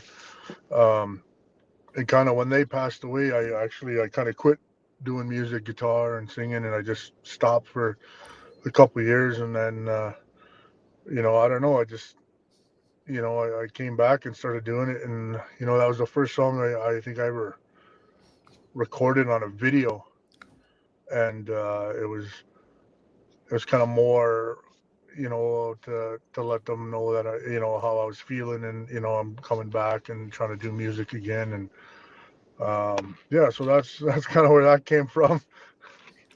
Bro, that's All right. wild. So what are we expecting on the album? What should we expect on the Song about album, bro? Pepsi. Like, what are you going for in Um, terms of the feeling, bro? Like, and like, when's this gonna be dropping? What's gonna be happening? well, so basically, I kind of sing what I feel, right? Like, um, what I mean, I love rock, I love alternative, I love country, I love hip hop. You know what I mean? So, man, if I'm sitting there one day and all of a sudden I pick up the guitar and write a hook for a hip hop track, then what I mean, we'll throw a hip hop track. If you know, maybe if a girl one day breaks my heart, then I'll have to think about that. You know what I mean? It it's all what I'm feeling, right? Like I love country and I love hip hop, and I'm working with one of the best First Nation, if not the best First Nation hip hop artist You know what I mean? So I've got some really good guidance and some help in the aspect of making music. So I'm kind of looking forward to doing the next single out here and seeing what we can come up with. Um, you know, maybe it'll be just a full song of myself. Maybe it'll be another collab, right? I don't know. It's just, it all depends on what we're feeling, right? Timeline? Oh man, you gotta put Bro. that pressure on me, eh? I know, man. I'm putting it on you kind of hard, but like I'm curious. I'll tell you what. When I'm done drawing, I'm gonna go home. I'm actually at Mosquito Gas Bar. I just stopped here because the sun was shining so bright. So I just, but oh shit, I'm gonna have to hold it here. But when I get home tonight, I'll start writing something. Hey, that's love. Damn. I want to sit in the studio. Ray got to sit in the studio with you guys. I want to sit in the studio with you. Bro, this was the craziest thing ever, bro. Watching this happen live, bro. Like, literally, we're in a boxing gym, and Chakita's like, the day happened, he was like, hey, bro, Chakita's, or Joey's in town. He wants to go get some food. And I was like, bro, Joey Stylez is in Saskatoon and here offering. Bro, I like ditched everything I was doing. I got there late even because I was doing something else, and I was like, hey, bro, I got to go home and like get ready. I got to change, man. Like, Joey Stylez is coming through. And so Joey is there, bro. I'm just eating my meal. Him, Will, and Chakita are all sitting over there. And I'm just like in awe, bro. Like, I can't even say nothing. Like, I had met Joey when I was a kid, but it wasn't nothing like that. And then all of a sudden, Chakita's like, hey, bro, because he left his guitar. Chakita was jamming the night before. He left his guitar at the house. He's like, bring my guitar to, what is it called? Black Star Boxing Gym. I was like, all right, cool. I roll up, bro. There's just nothing but goons in there, bro. And Chakita, Joey, they got everything set up, and it's inside this boxing gym, man. And then all of a sudden, I hear the beat go off, and I'm like, yo, okay, like this sounds dope. And then Chakita gets on the mic, you know, got to try, and I'm like, yo, this is crazy. And then Chakita, bro, nobody knows this, but Chakita was looking for the last bar. He was just gonna say it again, and I said, like, being the young dudes that we are, I was like, what if you say like the tribe is gonna catch the vibe or something? And Chakita was like, all right, I'll check it out. He sung it the next time. It sounded dope. So if y'all don't know, I got writing credits on It's the Life, bro. It's I'm in there. Your mic's muted right now, Joey, but we could see you perfectly. You're all good. You got to unmute your mic on the phone, but everything else is 100. So yeah, bro, that day was crazy from my end, and we got those dope pictures of me and Chakita standing in the boxing gym while he's just vibing, bro. River, it's an honor to get in the studio with these dudes, bro. I was just sitting down like a little kid, bro. Like I just got a Christmas present, and it was watching Chakita and Joey go to work, bro. It was blessed. Yeah, maybe one day. Hey, Next time you're home, you'll have to come to the house, and you know, we come back out there. I got some recording stuff all set up now, and you know, come sitting in on that, and we can maybe get your input on some work. Yo, bro, I'll be home all summer, man. I am moving. I'm graduating in about 2 weeks. I'm moving home. I'm there for the summer, bro. So I'll have time to roll out like every other week. Yeah, Joey, you gotta unmute your mic, and then you gotta tell us when we're all coming to Haida, brother. When we gonna see Blessed Street Studios, bro? You just gotta click the screen, and then it should just say your mic, cam and mic settings, and then just make sure it's on. There we go. Yes, sir. All right, bro. When are we coming out to Haida to see Blessed Street, bro? I'm a millennial, so I'm not as up on the tech as all you Gen Zs. Hey, old head. We're snobby us millennials, though, you know. Yeah, sure, you guys know your text, but you guys spend $12 on coffees. Can you afford that $15 latte? But yo, for real, this summer, man, come out this summer once they open up the gates, right? I think once the vaccine rolls out, that's a whole different other subject I'm not going to get into. I'm not talking vaccines to anybody. It's just like pretty much vaccines. religion and politics, like if people want to have a real discussion about it, there's no point. But I'll be right back. right now, I would say it's looking like they like a small amount, like especially cool people like yourselves. I can see them being cool with. They're not trying to have too much tourists, but if you're here with like family and friends, you know what I mean. I'm sure probably by late summer we could have guests come to Blush Street Studios. Maybe we could do a podcast here one of these times. That'd be ice cold. Yeah, let's get Carson on a podcast with us. Yeah, let's do the whole family interview. Your let's fam, get Carson on the show, man. If people need to hear about what she's going through right now, she got a lot on her plate right now. Yeah, sorry about the internet cut out. Sasquatch is out there. He owed me $5, so I had to go get that money from him. I didn't want you guys to see that at home. No, everything's cool. Hey, that's love, bro. Hey, let me ask you something, bro, because I was just thinking about the music video, bro. You went through like 4 outfit changes on that, bro. Like, where does your fashion inspo come from, bro? Like, one day you're rocking boots and a vest, the next day you're in some Blush Street gear. Like, you were always the coolest dresser when we were younger. Like, I remember you wore like the faux glasses and the little faux hawk before everyone did, and then we all bit your style in Saskatoon, bro. Like, where's that come from?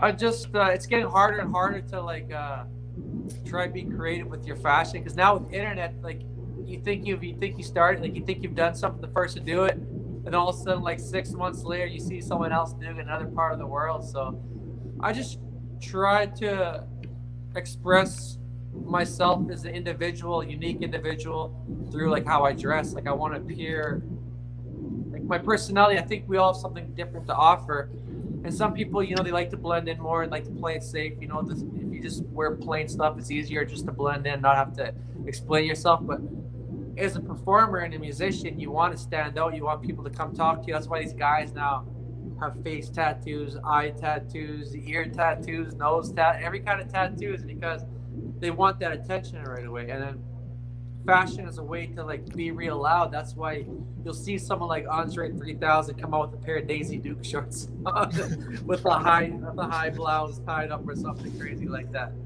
You know, but I'm not going that far. Never. No.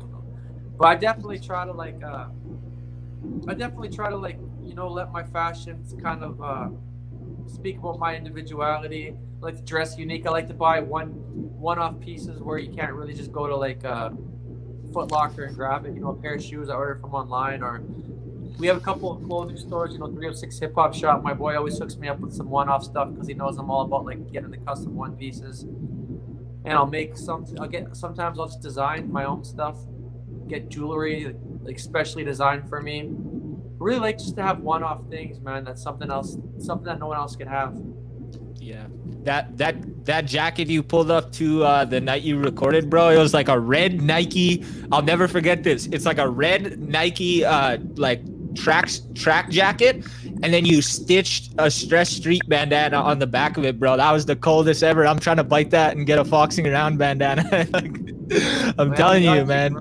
Hey, it looked dope, bro. You just gotta have little touches like that. You know what I mean? Like even with the Foxing Around stuff, it's all it is. Just adding your own little touches to what you're doing, and then that's just people take note. We were in like Las Vegas at the Magic Show, me and my homeboy Apple, and we'd be walking around, and all of a sudden, I noticed how people, especially when you're dealing with like a bunch of like music people and stuff, if you have like a real unique kind of like fashion sense, you step out, like you stand out. Like the owner of Levi's tracked us down. She's asking us where he got his jeans from, because he's wearing these custom vintage Levi's that were from like early 1900s or something crazy like that. And then she seen I was wearing one of my shirts that was like off the music video for Cool Runnin'. It was like a long time ago, like the Met Her on Friday, left her on Saturday. Yeah, She's seen that, and then she's like, "Yo, where'd you get this?" I was like, "Yeah, I made this." She's like, "Can you get 100 of these made?" And she was trying to buy 100 off me, but I was just wearing it because it's for my video. But it wasn't like really something. At that point, I wasn't thinking about the clothing business. You know what I mean? I was just trying to like, it's my shit. I made it for my music video. I want to wear it. You know. Hey, that's facts. That's facts, bro. River, you stretching out or what? Bro, my back hurts. I'm too tall. I definitely don't have to have that concern over here, man. But hey, I'm growing. Next time you see me, I'll be taller than all you guys. Yeah. Yo, man, that's the thing I noticed too is shorter men, they can rock shit so much easier.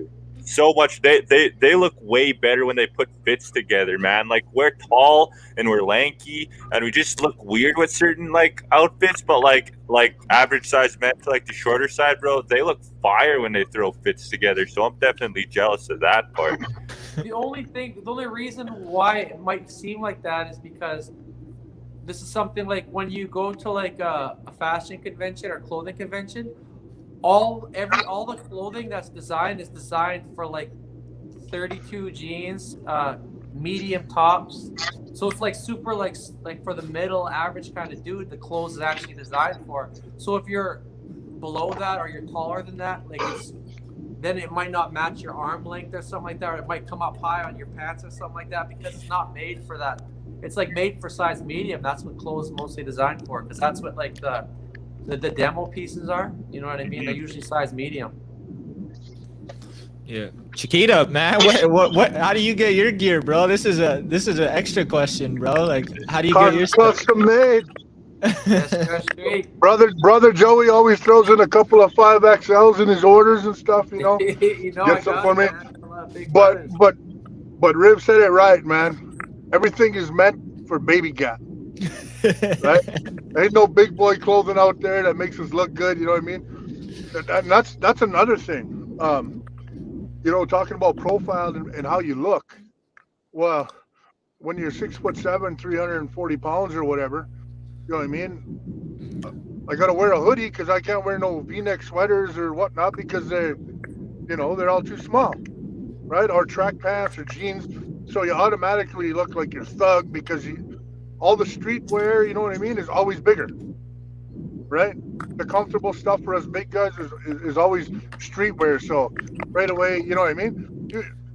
You might have a guy that goes to church all day long, but he's 6'8", 390 pounds. He's got to wear some streetwear. At least you're going to gank him just because of the way he's dressed. You know what I mean? But yeah, it's all custom. You know, the boys always hook it up.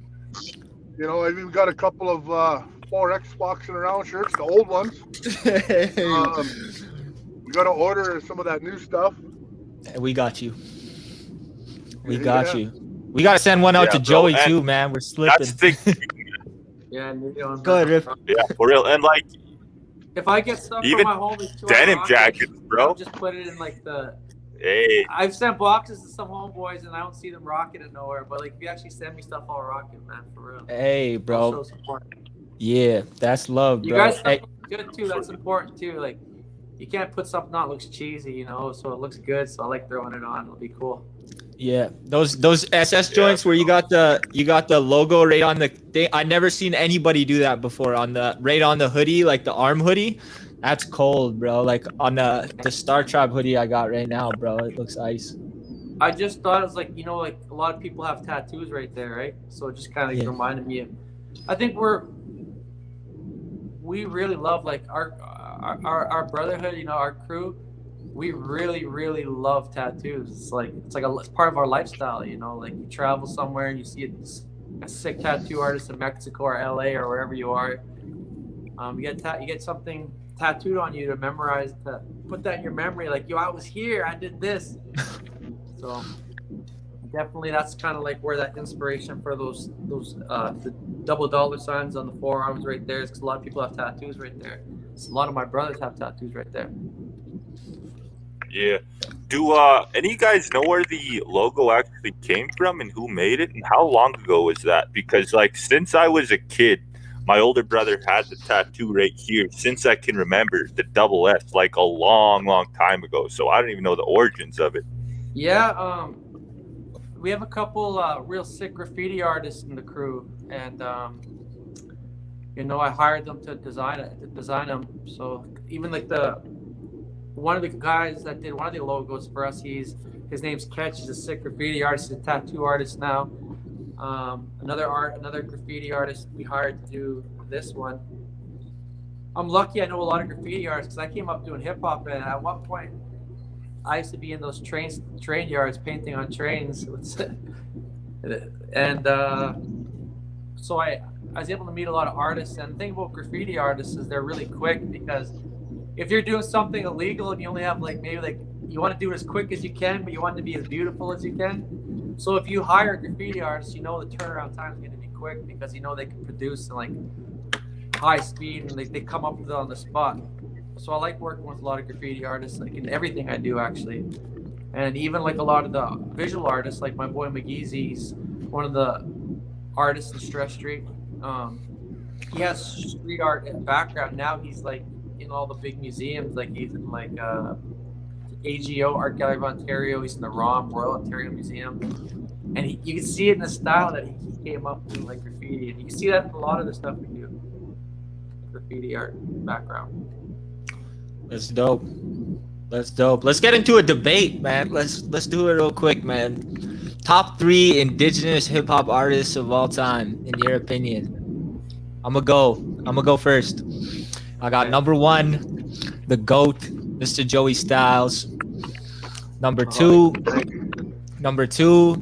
none other than Iliano. I got a lot of love for Iliano. And number 3, man, Dreezus, bro. I got a lot of love for Dreezus too. That's my top 3.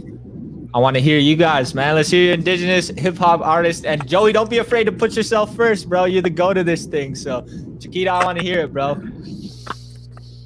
Oh, you want me to go next? Yeah, brother. Okay. Top 3. God, man, you really got to put us on the spot. Yes, sir. I'm with you with number 1, Joey. Not just because he's my homie, not because he's my brother. Joey, for as long as I can remember, he was the first one out there doing that stuff. You know, like and brought it out and started doing like the shows and you know, like blew up and made it big for Aboriginal artists to do this kind of stuff. And great music, great vibe. You know what I mean? Like he's got everything from street to club. You know, like you said, trap. You know what I mean? Like he just diversified the market, right? Like he did everything. Number 2. I gotta say, Dre is number 2. I like. He did this one track. I can't remember. It was an old school, like KRS-One style track he did, man. That killed it for me.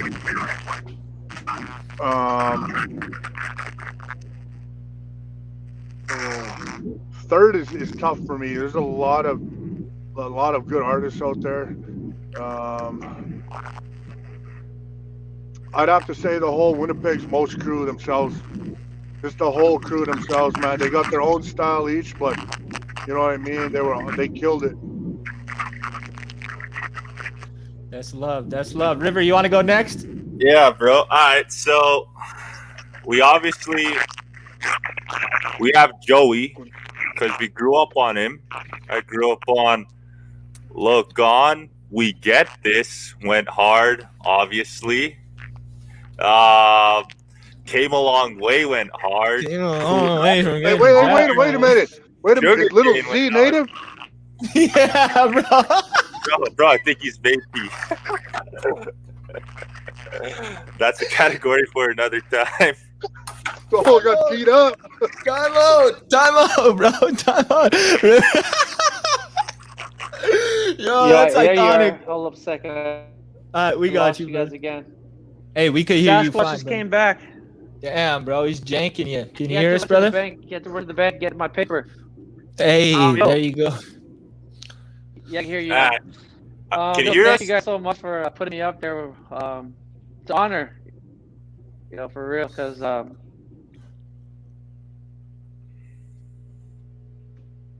but for me, my top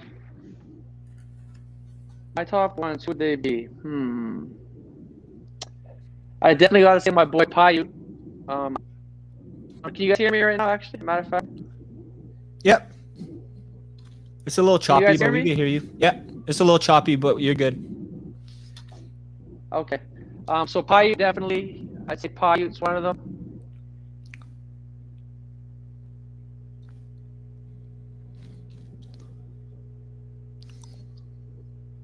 Might have lost him again. Did we lose him? Pilot is dope though. Definitely a sick rapper. Damn. I guess I'll go again. So we got Joey Stylez, obviously. Bro, Big Sav is up there without a doubt. That boy's hooks are too clean. His music goes so hard, bro. And I grew up on it. I was lucky enough to know all the boys where they would give me burnt CDs of their tracks so I could download them to my Xbox and listen while playing. So Big Sav is definitely up there. Got Joey, Big Sav, and bro, I'd probably say Winnipeg's most, just because you and I used to go to much music dances and grind on girls when we were like 14. And bro, that go was home with blue balls. nah, bro, bang Winnipeg's most. That went hard, bro. That was too hard. So definitely, probably, yeah. Those three. Let's throw a throwback here, boys.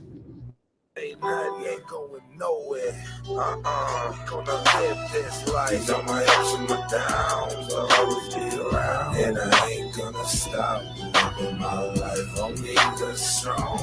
Bro, I hope we don't get copyrighted for this. We do not own the rights, but hey, you know the vibe right here, man. I ain't gonna stop living my life. No matter what I went through, I'm here to tell you I ain't gonna stop living my life. Damn, Sasquatch done took Joey's entire Wi-Fi, so.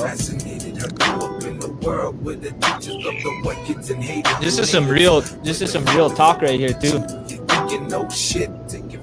Minorities point of view. The government gives us $5. It's kind of an embarrassment, a slap in the face, but still we line up. They took our land and they probably shook our hand. They took us for granted. They took it all we can say is beheaded. Your whole life they ignoring you, except for the cops when they put you away in a boarding school. I watched my mom throw her life away. I hope she gets better. This is my chance to change my life before I'm gone forever. Until then, straight hustler.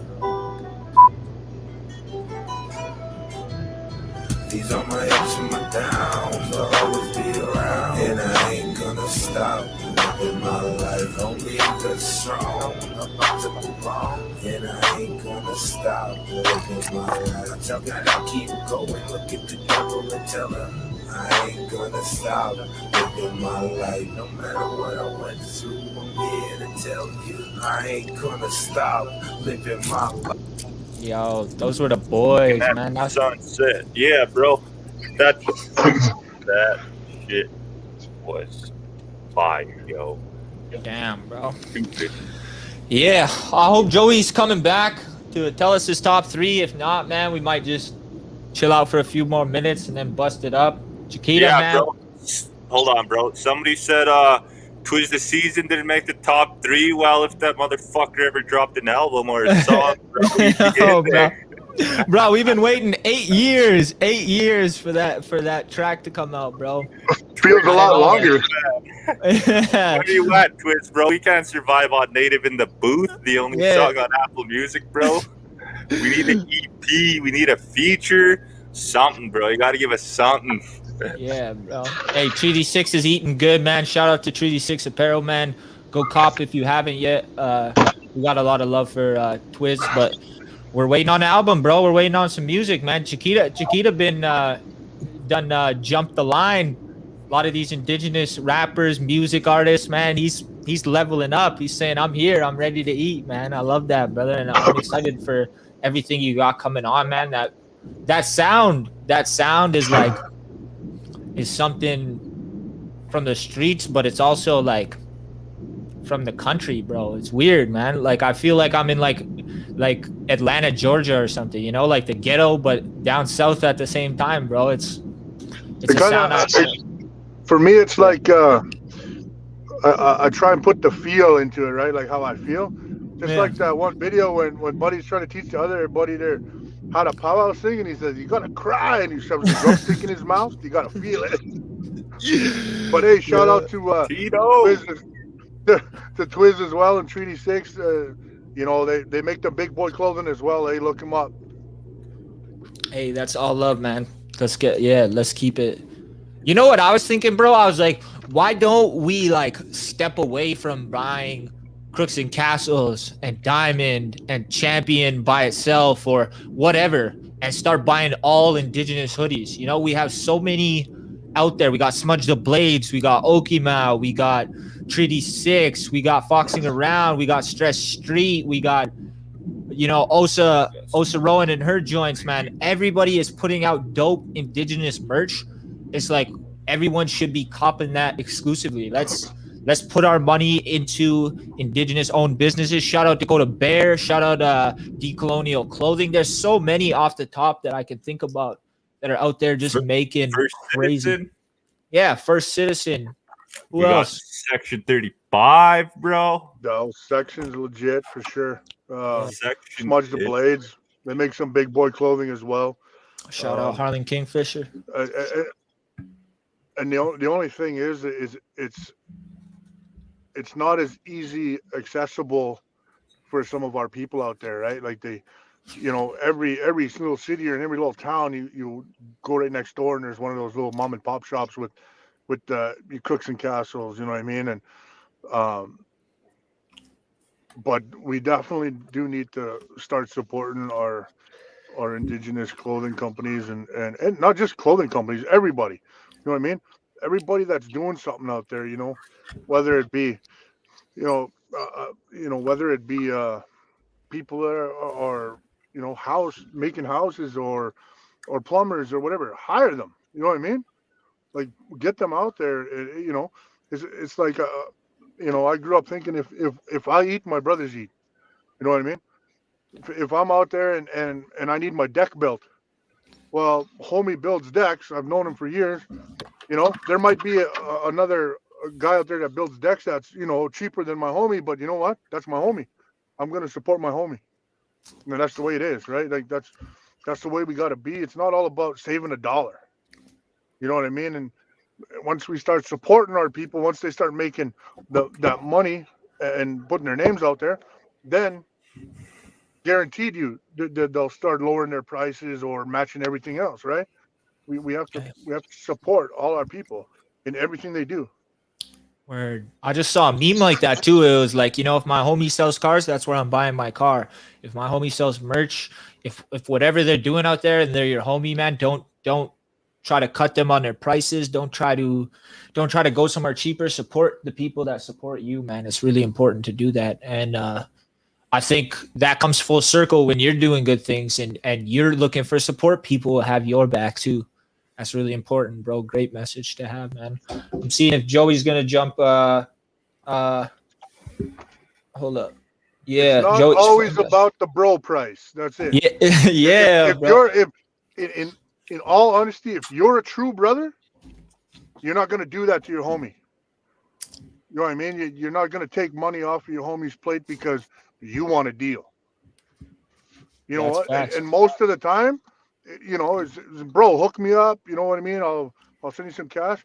A lot of times the homie's gonna say, okay, well, you know, it's $60 regularly, but I'll give it to you for 40 or whatever, right? Word. But be a true homie and don't say, oh, bro, hook me up with that bro deal. Yeah. You know what I mean? Like, nah, that's whack, bro. Yeah, Yeah, I like bro. to give a shout out real quick too. Sorry, River, to White Eagle Clothing, our homie Donovan Benson, bro. This guy is the man, bro. He's out there supporting everything that we do here at Foxing Around. He supports 7 Stars. He supports he's probably the inspiration for supporting other indigenous business while he's still kicking his off the ground. I got a shirt waiting in Vancouver. The next time I pick it up, I'm going to take some fresh pics. So shout out to the homie Donovan Benson and White Eagle Clothing. Go cop some merch. He's got some great stuff. River, you're up, brother. Nah, I forgot, man. Concussion break. Hey, it happens. Volleyball, violent sport. It is, bro. It is. Yo, we actually just finished playing earlier, man. Grass volleyball. Got packed a couple times, bro. It's just that shit hurts, man. It ain't no game out here, bro. Hey, bro. It ain't no game. Yo, bro, as I was saying, though, oh, yeah. I remember. There we go. We back. So as Jason was saying, that's the thing, man. Is people ask how much for a hoodie? We're like $65, 75 shipped, and people get turned off by the price to the point where me and Ray had to start paying for shipping ourselves. We'll say 65 flat across just to get people to buy our stuff. You know what I mean? But they have no problem buying a Nike hoodie, any other kind of hoodie for $80, $90, $100, $110. You know what I mean? And those are big companies, man. It's like, and I wouldn't sell something if it was whack. These sweaters ain't whack.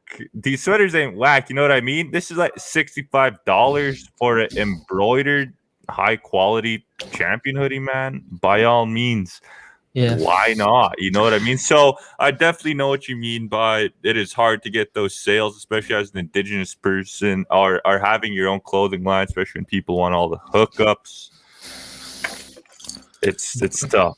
But shout out everyone that copped it for what it was. We still do have some merch available, man, and it is all love. Like every time somebody purchases a hoodie, it does make our day. It's like, damn, okay. You know, I see pictures sometimes and I'm like, yo, people are wearing Foxing Around merch. Like Chakita's all sudden up on his skidoo up top on the mountaintop, and he sends me a little picture. He's like, check what I got under the shirt, bro. And it is dope, bro. I'd like to give a quick shout out to my mom's. My mom's is in the merch game now too, man. My mom is doing a walk across Canada to raise awareness for MMIW. She's doing online auctions. She's hustling to make sure that she gets enough money to do it. She's got shirts available. If you can see her little profile picture right there, she's got them in 3 different kinds, and they're very affordable. They're only $20 plus. If you do need them shipped, she will ship them for the cost of the shipping. So she's not trying to make a killing on them. She's just trying to get her awareness out there, man. And I'm extremely proud of her. And I think it's dope that she's doing her thing. So another merch plug. There's so much like Indigenous merch. We could be just wearing t-shirts and hoodies. I know there's so many, man. Like, and they all give us love, bro. They like people, we purchase theirs, they buy ours. It's like, that's how it works. Yeah, bro. And that's the dopest thing is like the brand Mobilize.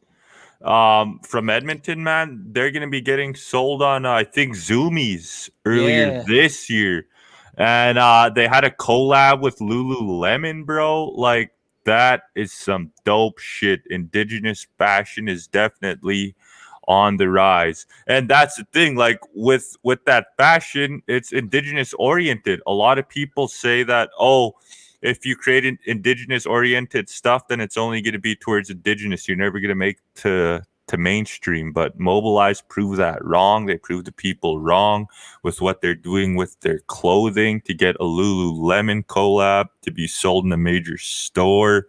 It is so dope to see, bro. So dope. You definitely got to cop Mobilize gear if you are out there reading this, listening to this.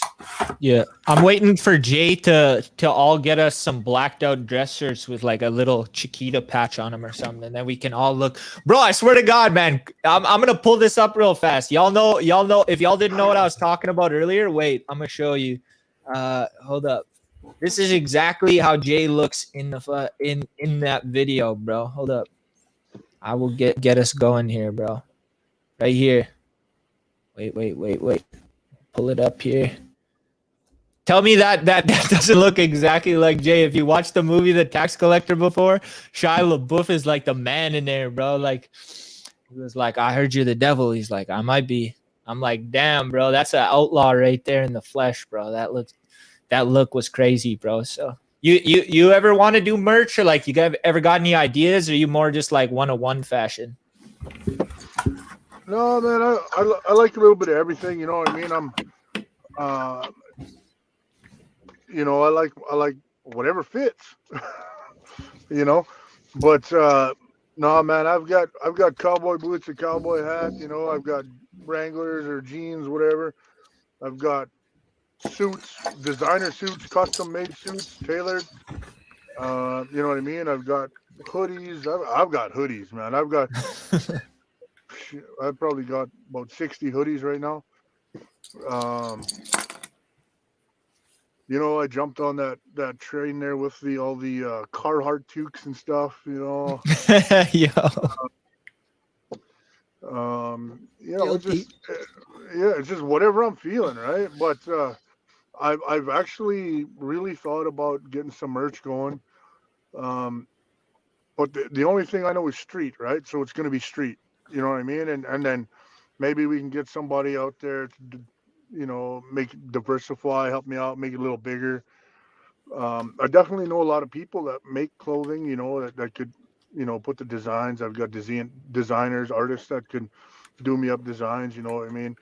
Um, so yeah, it's definitely a possibility. I'm a hustler, so anything to make money, right? Like if it's clothing, music, side jobs, you know what I mean? Well, whatever it is, man. We're out here just, trying to get these stacks. Hey, man. Stack these racks on a daily just to survive, brother. Love that. Word. Hey, bro. Well, I don't think Joey's going to be joining us. So he wanted me to say a quick few things that he is very, very happy and overwhelmed by the support. If you guys could do him a favor and go check out 3i Hip. It's on YouTube. It's on Spotify. It's on everywhere you can get music right now. There's a few music videos out. There's It's the Life with him and Chakita. There's also Dingaling remix that he made a video for. Go check that out, man. Stream it. Buy it. Buy the album if you can, man. Support these guys. Support what they're doing, man. I know Joey's got a whole lot of projects. Like we were chopping it up last week, and he was like telling me some of the ideas and the things and the routes that he's going. And I'm like, man, this guy is gonna win a Grammy, bro. Like this guy is going. He hasn't stopped. He's not quitting. He's just in a great place to make music now, and you can see it come out in the music he's doing. So Joey just wanted to send his best. Make sure to go check that out. Cop some merch if you can, some Stress Street merch. He usually advertises it on the Stress Street page or as well too on his own personal Instagram. So make sure you guys go check him out. But that's love. That's love. Chakita, man, it's your time to shine, bro. You know how this works. We pop you up on the main screen, bro. You get to say what you need to say, and we'll come back and close it off with you, brother. Word. All right. So first and foremost, I'd like to thank everybody out there who shared the song, who's loving the song, feeling the vibe. Thanks to my brother Joey for giving me the opportunity. Jeez, man. It's been a long time coming. I really love the music. Hopefully I can get an album out here soon. And right back to where we were talking about earlier, support your local indigenous artists, what in whatever they do, whether it be building houses or whatever, right? Just support them and don't ask for bro deals, man. Like if you're a true bro, you don't do that. It's simple, right? Like, get out there, let your people get big enough where they can give you those deals without having to ask for them. But nothing but love and respect for everybody out there. Bless you all for showing us the love and support. Man, it really means a lot. Like I said, and like I said before, doesn't matter where you come from or what you've done in life. Get out there and follow your dreams, man. It's if I can do it, anybody can do it. Facts. Much love, people. Hey, that's love, brother. Man, we've been through a hell of a journey, bro. Just even, growing up, like River said, bro, like I had no worries growing up. I didn't have to do anything stupid because you were always there in our ear, bro. Hey, I live this. You guys don't have to live this. This isn't cool. You never glorified it to us. You never tried to make it seem like something it wasn't. And, even coming full circle to watching you that first time, and I always bug you, bro. I always do. I'm like, bro, get your guitar out, man. Sing for us, man. We go set up in, random people's houses, or that one time you just came through to the apartment, told us to clean up the house because you're coming over, and you're just laying down music, and it's just like I just resonate with it because I know your story, but it's like you have a story to tell, man. There's some deep connections that you're getting through that music out to people, man. and it's beautiful to see, man. And even just the way you helped our podcast, like people don't know, man. Chakita made one phone call, bro, and Ted Nolan had us on the phone the next day, bro. That's how much he believes in us. That's how much he rides for us, make sure that we're good. And he doesn't have to do that, man. A lot of people have misconceptions about Jason Chakita, man.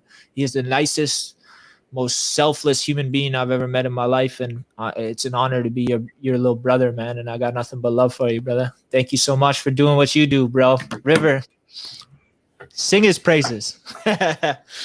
I'm working on getting a quad, and I will be home this summer. So we are gonna go fly around, bro. And I cannot wait, man. I cannot wait to come home. I cannot wait to chill with all the boys. And I just want to say thank you so much, bro, for jumping on again. Yeah, we'll link up in a couple of weeks, anyways. It'll be a good time. Always a pleasure, boys. Thanks for having us again. You know what I mean?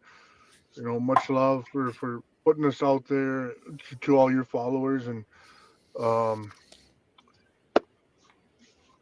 maybe send me the links to all of the clothing people that you have contacts with, so I could get some merch and post it up on your page, even, you know what I mean, for everybody else. Hey, my man. God, the gift that just keeps on giving, man. Jason Chakita will never stop believing in us, bro. Much love, brother. Thank you again.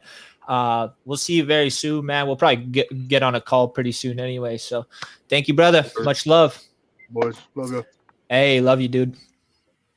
Oh, we got the realest people in our corner, bro. That's all I have to say. The realest people in our corner. I'd like to give a quick shout out to our brother Joey Stylez. He couldn't finish up the interview. His phone died, but bro, he's amazing. Joey's amazing. Chakita's amazing. Joey's got so many stories and so many ways to like link with people, man. I almost get pissed when I see the internet trolls being like, he ain't had a bop since sugarcane. I'm like, bro, go listen to his music and don't listen to it from like a oh, he thinks he's better perspective. Listen to what he's saying. Listen to the stories he's telling. Listen to how he presents himself, man. And just knowing him personally and knowing how much he sacrificed to get where he is and how much he really cares about people, man. It's crazy, and I can't think of a better dude to support and rock with, bro. Joey Stylez is the GOAT. Yeah, bro. I mean, go in there. Don't be expecting to hear sugarcane every time, man. Like I said, artists evolve, bro. And the perfect example of that is earlier this year when Drake dropped Laugh Now, Cry Later with Lil Durk. A lot of people were mad because they were expecting for Drake to go off on that song. They said it said new single, so they're expecting something hard. They're expecting a banger, but it was a smooth song, man. And it took a while, but people vibed it, and that's a dope ass song. So I mean, whenever you're listening to new music by the same artist, man, don't expect the same thing every time. It's shit's impossible. Other than that, man, I ordered Pizza Hut. I ordered the KFC pizza, bro, from Pizza Hut. I don't know what it is. It's gonna be here soon. I'm gonna check it out. I'm gonna see what it's all about, bro. Hey, that's live, bro. That might be either it's gonna go one or two ways. Either that's gonna be the greatest invention ever, or it's gonna be like ass, bro. One or the other. There's no room for middle ground right there, bro. You can't put stamp KFC next to Pizza Hut and it's gonna be a hit or a miss, bro. Yeah, bro. We'll see. I'll next week I'll keep you all updated. You wanna tell them about next week? Yeah, we got Mr. Shaylin Fox coming through next Sunday on the Foxing Around podcast. You know, we're kind of at that place too where we're ready to evolve and try new things and maybe get out of our comfort zone a little bit, maybe share a little bit more, maybe, I don't know, talk about current events, topics that we find interesting. You know, guests are always fun, man, and they're always going to be lit, but there's other things that we're ready to explore too, I think, and have more conversations about. So be on the lookout for that in the next couple of weeks. Maybe we might just come on here and shoot the shit with you guys for a little bit and see what we can come up with. And it'll be a good time, man. Yeah, bro. For real. I mean, we could get the spotlight on us a little bit because it's always about the guest, which isn't a bad thing. But we have a lot to say too. We have lives to live. We have a lot going on. So I'm sure people want to come here and hang out with real issues, real current events. Keep everybody updated. We'll see, man. We'll see. Yeah. And we can always do guests and then have our own time, and then guests and then have our own time. We're not trying to put ourselves in a box, man. Hey, in 2 weeks' Never. time, not this week, but next week, we got a guest that's going to be completely different from everything that we've done so far, and we're super, super excited about that. We're going to release that information next Sunday. But this Sunday coming up, it's going to be Shaylin Fox. He's got a very, very, very inspirational story. Me and River know him both very well. He comes from Sweetgrass just as well. He's my cousin. But yeah, he's got a great story about perseverance, substance abuse, education. He could just touch on so many topics. He's a very interesting guy. Yeah, bro, for real. And he's a GOAT soccer player too. Yeah. Much respect. Well, I mean, I'm coming for that title, but I'm not there yet. I'm trying to be like this. You see it in the background there? I'm about to step over the old heads and claim my place at the top of the mantle one day. But it's coming. It's coming. So yeah, thank you guys for joining us, man. It means a lot when you guys are in here commenting, when you like, when you share the video, just when you guys do anything. When you cop merch, honest to God, it makes our day. Our whole day is made when you guys cop merch, and it means so much to us. We do have some hoodies left. There's minimal sizing, but we still probably got you if you want to hit us in the DM. Yeah, every guest is our cousin pretty much. But we're about to step out of the realm a little bit, man. We might be doing something a little different. Hey, bro, we'll try something out. I think you guys will like it too. He's a very, very interesting person, but just a little different from what we normally do. And don't try to come at us for it. Don't try to come at us for trying something new, because we're all about not putting ourselves in a box, I guess. Growth, bro. Growth. Oh man, if y'all don't know, I moved to the island, man. I'm out here living different. The air smells better. The movements are a little bit different. It's blessed, bro. So I'm glad to be out here. I'm glad that you're going back to North Balfour this summer, and then you're about to join me, and we're about to do this thing even bigger. Hey, we might even do a little pop-up podcast from an undisclosed location with a few of our friends at the end of the month. That one's gonna be fun. That one's gonna be fun. Yeah, we got so much. We forget sometimes about how much we're actually like putting into motion, man. We got some plans for you guys. So, but yeah, once again, thank you guys for joining us. Thank you guys for doing what you do, man. If you guys can, put some hand sanitizer on. Practice social distancing. Wear your mask and wash your ass. Hey, much love, everybody. Take care of each other. Do something nice this week. Try something different. Move out of your comfort zone a little bit. Thank you guys so much for joining us.